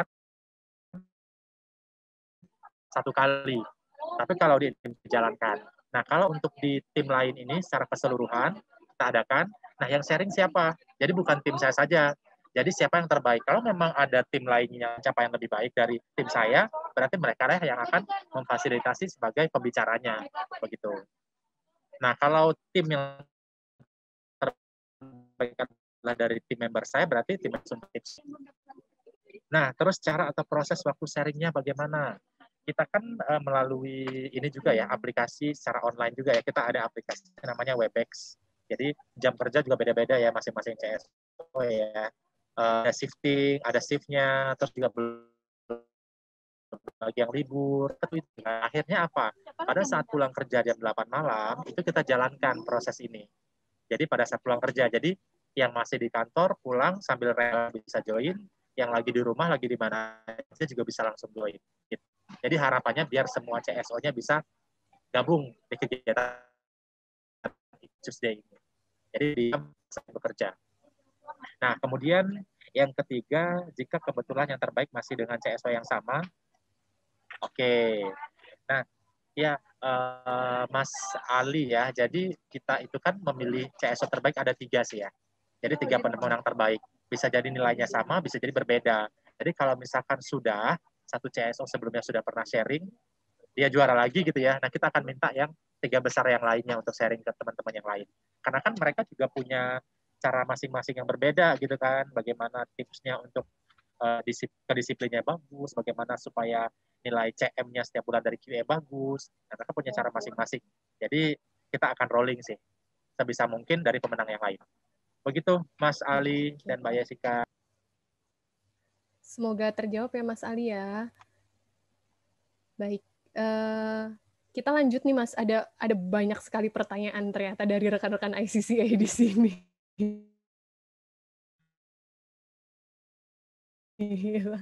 Kita tambah dari Mas Jeffrey tadi. Kalau misalnya selain touch agent, bagaimana mengubah habit jika dari pihak Hanabi yang ingin mengimplementasikan how to handle team yang baik ala Mas Adam? Gimana tadi? Oh, saya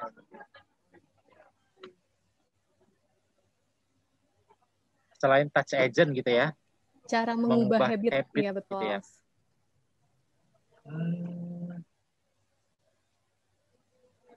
Gini, jadi sebenarnya dilakukan ada beberapa ya. Yang paling penting memang tadi adalah kemampuan si supervisor si agent ini.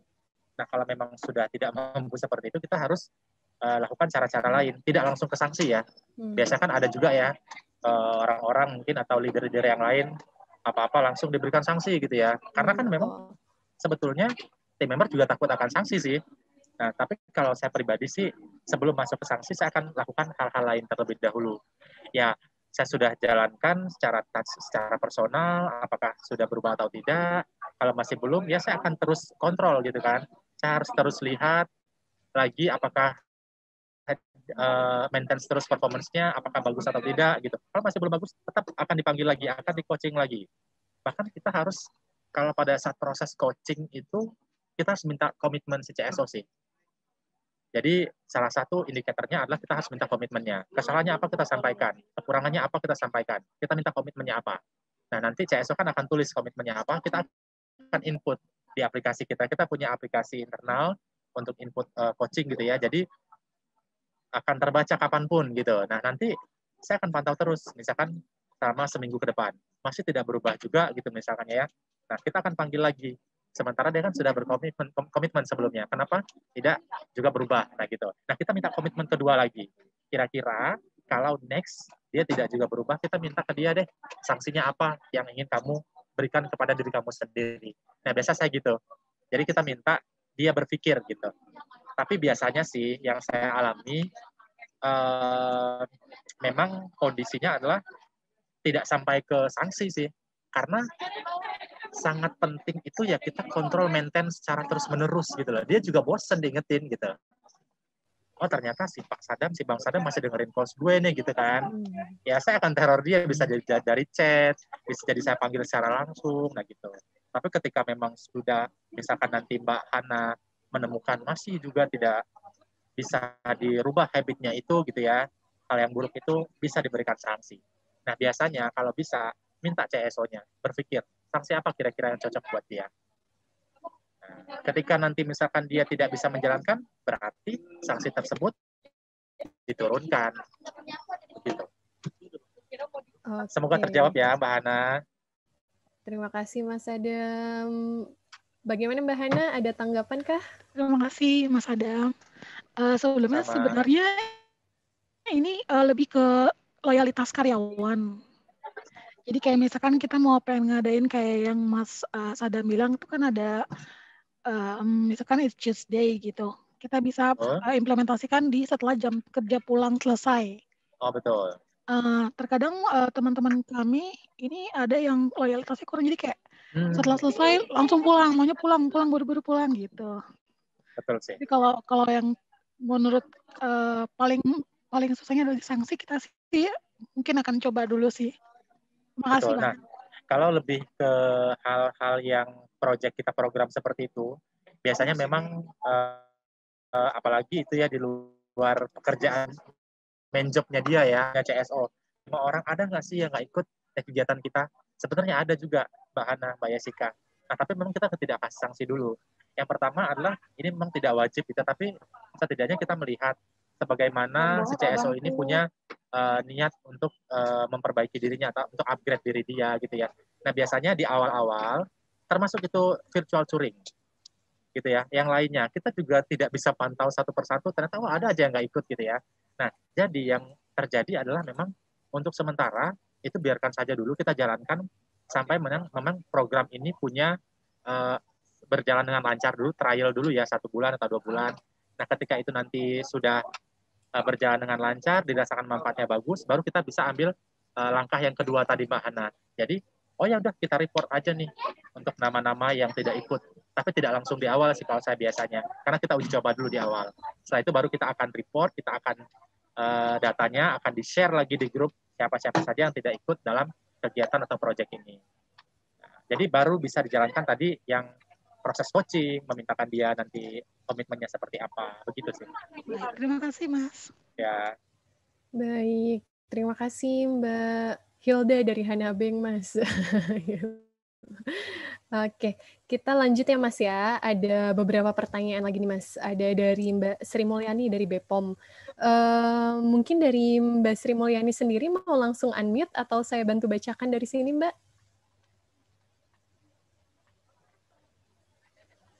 Oke, saya bantu bacakan ya Mas ya. Oke, boleh. Izin bertanya, apakah pada inisiasi pada Millennial Guidance berupa panduan seperti katalog knowledge base, apakah panduan selalu diupdate? Kami dari BPOM ada aplikasi nih yang namanya Knowledge Base Contact Center, KBCC. Mohon penjelasannya, silakan Mas. Oke. Wah, keren ya, ada aplikasi knowledge base-nya gitu ya. Betul, hebat. Mbak Sri Mulyani sebenarnya kita juga punya sih. Kita juga jadi jual aplikasi kita ya. Sama sih, mungkin fungsinya juga akan sama. Itu sebagai bentuk aplikasi yang bisa mengupgrade knowledge si CSO ini ya. Nah, jadi kita juga punya namanya Halo Info sih. Namanya Halo Info, semua informasi ada di sana. Informasi tentang produk BCA. Nah, bagaimana dengan tadi yang Millennial Guidance ini? Nah, jadi awalnya memang seperti biasa kita uji coba dulu gitu ya.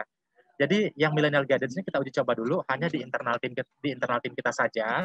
Akhirnya digunakan di layanan Timework Online. Nah, awalnya kita hanya share di sharing folder gitu ya. Nah, awalnya seperti itu. Tapi akhirnya adalah ya kita kembali lagi karena kita punya aplikasi yang mendukung, kenapa tidak kita manfaatkan gitu ya.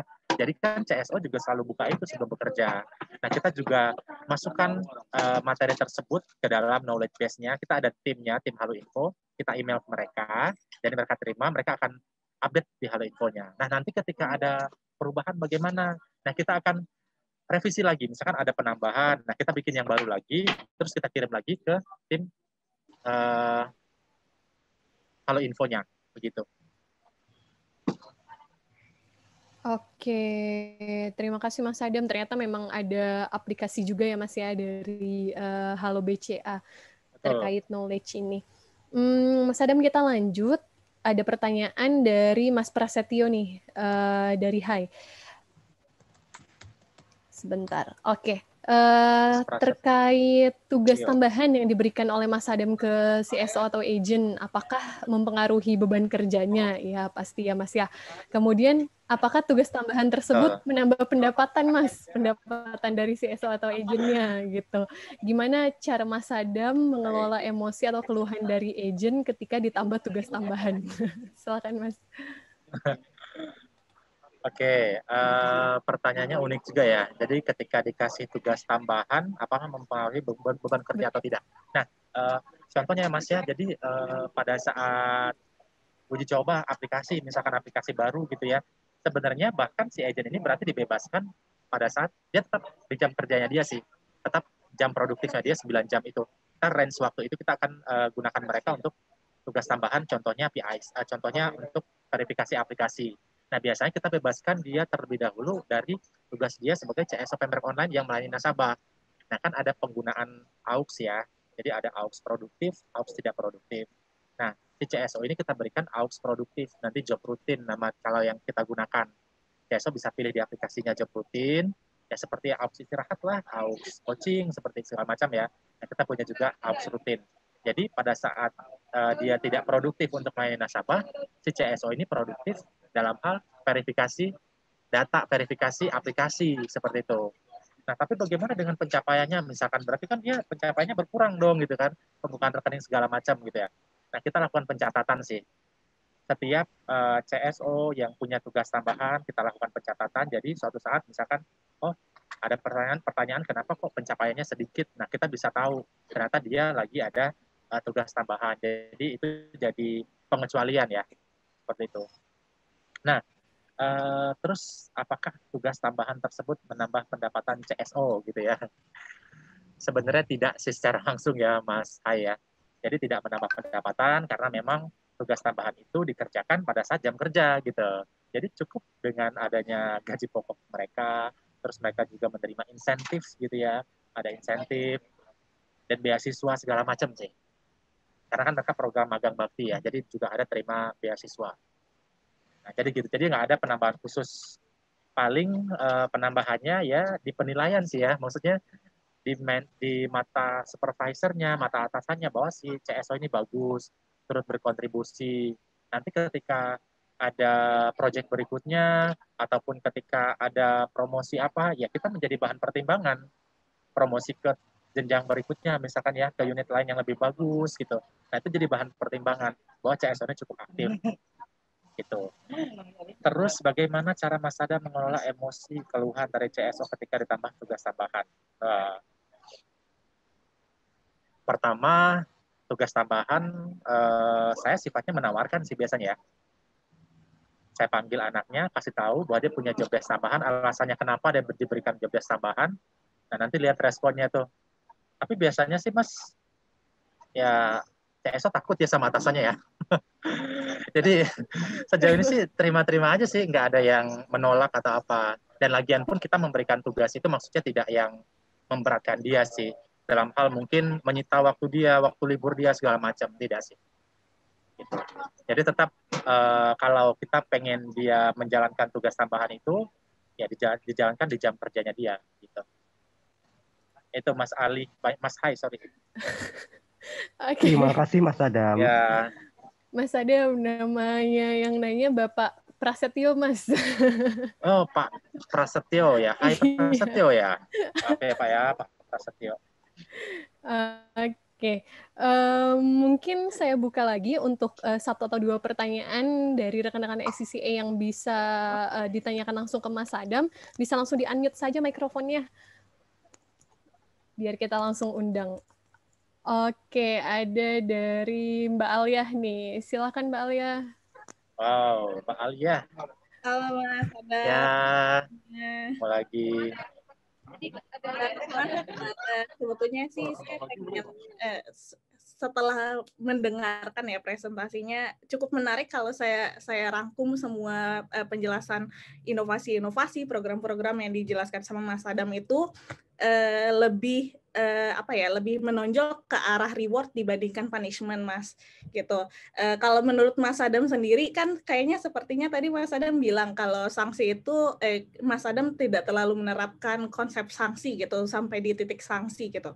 Kalau menurut Mas Adam sendiri kok sanksi maksudnya gimana ya? Penerapan sanksi di Halo BCA itu seperti apa sih Mas? Terus kenapa kalau menurut Mas Adam penerapan reward itu jauh lebih penting dibandingkan penerapan sanksi? Gimana tuh Mas? Sebelumnya saya jawab yang ini ya, bagaimana penerapan sanksi di Halo BCA gitu ya. Nah sebenarnya sanksi itu kita sudah atur sih. Jadi apa kesalahannya sudah ada sanksinya gitu ya. Mulai dari teguran secara lisan, kemudian coaching, kemudian kalau misalkan masih juga tidak berubah, itu akan naik ke surat teguran, masuk ke SP1, SP2, SP3. Nah, itu mungkin juga sama seperti perusahaan pada umumnya gitu ya. Nah, jadi pada saat tim member masuk ke tempat kita sudah perkenalkan. Selain perkenalkan halo BCA-nya, perkenalkan produk segala macam, kita juga perkenalkan aturan-aturan yang ada sih di awal. Jadi ini loh sanksi-sanksi yang kalau nanti kalian lakukan. Bahkan yang terberatnya adalah bisa jadi dikeluarkan gitu. Contohnya pembocoran data nasabah, contohnya memberikan layanan yang tidak nice ke nasabah. Itu akan diberikan seperti itu. Nah, jadi memang sudah ada diatur untuk sanksi-sanksi tersebut. Nah, kalau saya pribadi lihat lagi nih, mengacu lagi, sebenarnya penting nggak sih sanksi? Sebenarnya kalau karena itu aturan, saya juga harus jalankan. Mungkin tega nggak tega gitu ya. Nah, tapi ketika memang kesalahannya sudah sesuai dengan yang diatur, saya akan ambil langkah sesuai dengan aturan yang ada sih. Tapi kalau misalkan kesalahannya yang tidak diatur di dalam aturan tersebut, nah itu jadi kebijakan saya sebagai seorang supervisor. Nah, contohnya mungkin misalkan si CSO ini telat login gitu, login-nya telat gitu kan. Nah, itu kan tidak diatur untuk diberikan sanksi SP 1, 2, atau 3. Nah, biasanya kalau seperti itu, ya saya akan coaching dulu, seperti tadi yang saya jelaskan. Jadi, saya harus minta komitmen si CSO supaya next-nya tidak berubah. Nah, kalau misalkan masih tidak berubah, kesalahan yang sama masih diulang, itu akan kembali ke peraturan.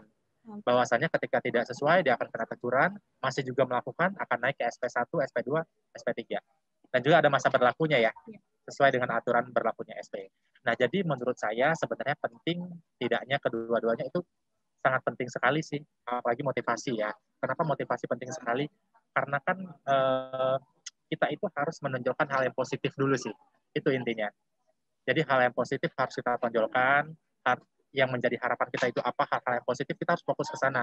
Kalau kita fokus ke hal-hal yang negatif, karena bagi saya nanti ya hal negatif itu yang akan terjadi gitu.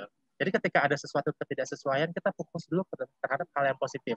Apakah memang, oh ini anak kurang motivasi, apakah memang saya yang mungkin kurang menyampaikan informasi, atau mungkin si CSO tidak tahu informasinya. Nah gitu. Jadi hal-hal positif dulu dicari, ketika memang dirasa hal positif sudah dilakukan, ternyata masih terulang juga, mau tidak mau ambil langkah diberikan sanksi seperti itu. Jadi pilihan kedua sih, Mbak Alia. Oh, baik, Mas. Terima kasih informasinya. Iya. Lagi terkait ini, ya. Mas, kayaknya yang jadi concern para leader-leader contact center saat ini, terutama di level team leader ataupun supervisor, adalah menghandle millennial team ya. Maksudnya kayak yang emang usianya tuh masih muda, yang mungkin kalau saya lihat banyak dari agent contact center tuh udah kelahirannya 98, 99, ada yang sampai 2000 itu udah. Betul ada sekali. Apakah ada penerapan yang berbeda menghadapi agent-agent yang usianya itu memang maksudnya kelompok usianya tuh udah kategori berbeda dengan kita-kita sekarang ya, Mas, gitu.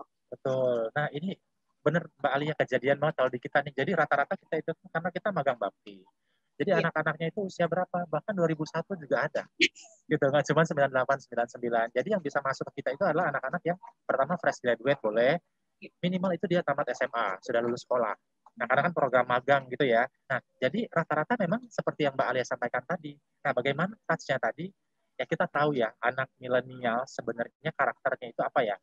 Yang saya lihat sih, mereka itu kan suka diapresiasi. Terus mereka juga suka kompetisi gitu ya. Makanya dalam program-program yang saya sampaikan adalah program apresiasi, kompetisi. Nah, terus juga kita harus selalu kreatif nih sebagai seorang leader. Jangan jadi leader yang kaku, meskipun usia saya jauh, mungkin 2 kali lipat dari mereka ya. Jadi mau tidak mau saya harus menyesuaikan dengan mereka. Jadi pada saat bikin program, ya bikin program yang menarik gitu loh. Bikin program yang digital gitu kan, yang secara online gitu. Jadi mereka itu lebih tidak bosan jadinya. Karena bahkan menurut penelitian nih Mbak Alia ya, bahwasanya dari Deloitte gitu ya, penelitiannya bahwasanya banyak generasi milenial itu rata-rata yang keluar atau meninggalkan pekerjaan mereka tuh karena apa? Karena mereka bosan. Bosan dengan kerjaannya begitu-gitu aja. Terus mereka juga ngerasa nggak ada challenge, yang ada tantangan di pekerjaannya mereka gitu. Nah, sebenarnya bosan ya semua pekerjaan pasti. Tapi bagaimana kita mengupas pekerjaan itu dibuat sedemikian mungkin lebih menarik gitu. Jadi mereka tidak hanya merasakan kerja rutinitas yang daily, tapi juga merasakan hal-hal seru lainnya sih. Gitu. Baik, Mas. Jangan lupa kita harus engage sama tim member gitu sih. Betul, Mas. Terima kasih banyak Mas Adam atas ya, sama-sama. Baik, terima kasih Mbak Alia atas pertanyaannya, luar biasa sekali. Oke, Mas Adam, kita sudah ada di penghujung acara nih Mas. Mungkin pertanyaan dari Mbak Alia tadi, pertanyaan penutup dari rekan-rekan ICCA juga ya Mas ya. Sebelum kita akhiri sharing pada hari ini, boleh dong Mas kasih pesan ke kita, closing statement ke kita, agar mungkin para leader, para supervisor di sini tetap semangat menjalankan aktivitasnya dan tetap semangat mengikuti The Best Contact Center Indonesia. Gitu. Silakan Mas. Oh jadi di sini juga ada yang calon-calon ini ya, calon-calon peserta TBCCI, betul? Ada mungkin ya? Mas. Oke, mungkin abis ini jadi tertarik gitu ya. Jadi closingnya harus keren nih loh. Jadi ya pesannya mungkin buat teman-teman leader di dalam kerjaan gitu ya, sebagai team leader ataupun sebagai supervisor, kita jangan takut untuk berinisiatif sih gitu. Kita harus ngambil inisiatif, harus kreatif, harus mampu menciptakan improvement. Karena apa? Karena kita karena kondisi itu selalu berubah gitu ya. Dulu sama sekarang nggak bisa disamakan. Terlebih kita tahu kan ada pandemi COVID gitu ya. Nah, mau tidak mau kita harus merubah cara kerja kita gitu. Mungkin tidak keseluruhan, tapi disesuaikan gitu. Nah, jadi sebenarnya tantangan tidak sih pandemi seperti ini? Pasti tantangan. Nah, harapannya adalah kita sebagai leader ya tidak cukup puas dengan keadaan yang ada, terus kita improve lagi, berikan ide-ide terbaru bagi unit kerja kita supaya ya selain target tercapai, tim kita juga happy kerjanya. Nah, gitu. Terus yang kedua mungkin bagi teman-teman yang nanti pengen ikut lomba gitu ya, lomba TBCCI. Nggak apa-apa, kalau menurut saya lomba ini sangat bagus sekali ya. Terima kasih sebelumnya buat tim Pak Andi. Nah, jadi kenapa saya bilang bagus banget lomba ini gitu ya. Saya tuh ikut dari tahun 2016 kan di awal, sudah 3 kali. Jadi saya nggak bisa ikut yang kategori individu lagi nih. Nah, yang saya rasakan manfaatnya itu Mbak Jessica apa gitu ya. Di lomba ini kan kita menyampaikan kreativitas kita, ide-ide kita segala macam gitu ya. Jadi secara tidak langsung sebenarnya itu men-trigger saya pribadi. Jadi tahun ini saya ikut lomba nih, misalkan nih saya sampaikan ide sekian gitu ya. Nah, di tahun depan sebelum lomba saya udah mikirin idenya apa lagi ya yang ingin saya terapkan di unit kerja saya. Nah, tapi benar-benar diterapkan akhirnya gitu loh. Jadi fungsinya adalah ya selain karena lomba ini men-trigger kita, jadinya saya lebih inisiatif buat program-program lagi dan kayak lebih menarik gitu kan. Nah, kita terapkan kerja di bawah saya program yang sudah saya jalankan tadi gitu. Jadi itu buat teman-teman yang ikut lomba juga semangat, yang tidak ikut lomba sebagai supervisor di unit kerja, sebagai team leader juga tetap semangat dengan kondisi apapun. Mungkin itu dari saya Mbak Jessica, terima kasih sekali sebelumnya buat tim ICCA ya, Pak Andi, Mbak Jessica, dan Mbak Alia, dan tim lainnya, dan sahabat-sahabat ICCA lainnya. Terima kasih sekali untuk waktunya, sudah invite saya ke sini untuk sharing gitu ya, pengalaman saya, semoga ya bermanfaat lah, bisa diterapkan di unit kerja masing-masing, atau bahkan bisa diterapkan pada saat perlombaan. Terima kasih. Oke, terima kasih banyak Mas Adam, luar biasa closing statement dan materinya dari awal sampai akhir sangat lengkap gitu ya. Baik rekan-rekan ICCA, sebelum kita akhiri acara pada hari ini, saya mau mengumumkan nih para pemenang pertanyaan terbaik pada sesi kali ini. Kita ada 4 pemenang. Yang pertama, selamat kepada Mas Jafri dari PLN. Yang kedua, selamat kepada Mbak Hilda dari Hana Bank. Yang ketiga, selamat kepada Mbak Sri Mulyani dari BPOM. Dan yang keempat, selamat kepada Mas Prasetyo dari HAI. Masing-masing pemenang akan mendapatkan voucher sebesar Rp50.000, voucher OVO. Harap infokan nomor OVO ke Helpdesk ICCA di nomor berikut. Oke, Mas Adam, sebelum kita akhiri acara hari ini, mungkin dari teman-teman ICCA yang lain ingin memberikan form feedback-nya.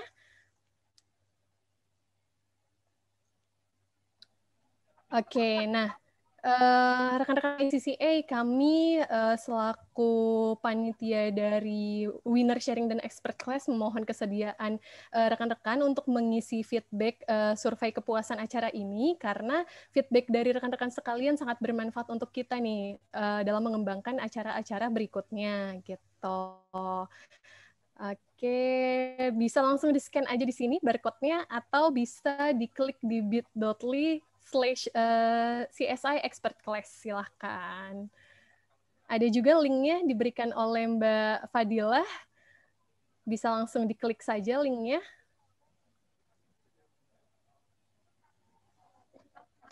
Baik.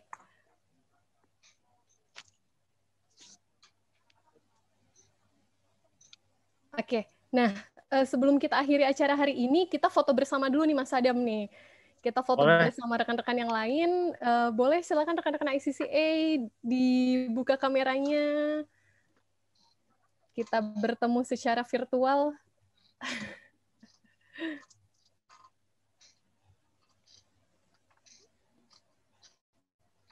Oke.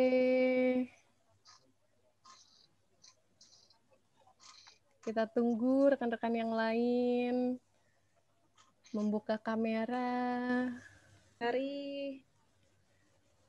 Baik, langsung menghadap ke kamera semuanya rekan-rekan. Saya hitung 1, 2, 3. Oke, yang selanjutnya di slide selanjutnya. 1, 2, 3. Baik, terima kasih banyak untuk rekan-rekan ICCA yang hadir, terutama untuk Mas Sadam Syah dari BCA. Luar biasa sekali materinya. Sampai bertemu di expert class dan winner sharing berikutnya. Saya akhiri. Selamat siang. Wassalamualaikum warahmatullahi wabarakatuh. Waalaikumsalam warahmatullahi wabarakatuh.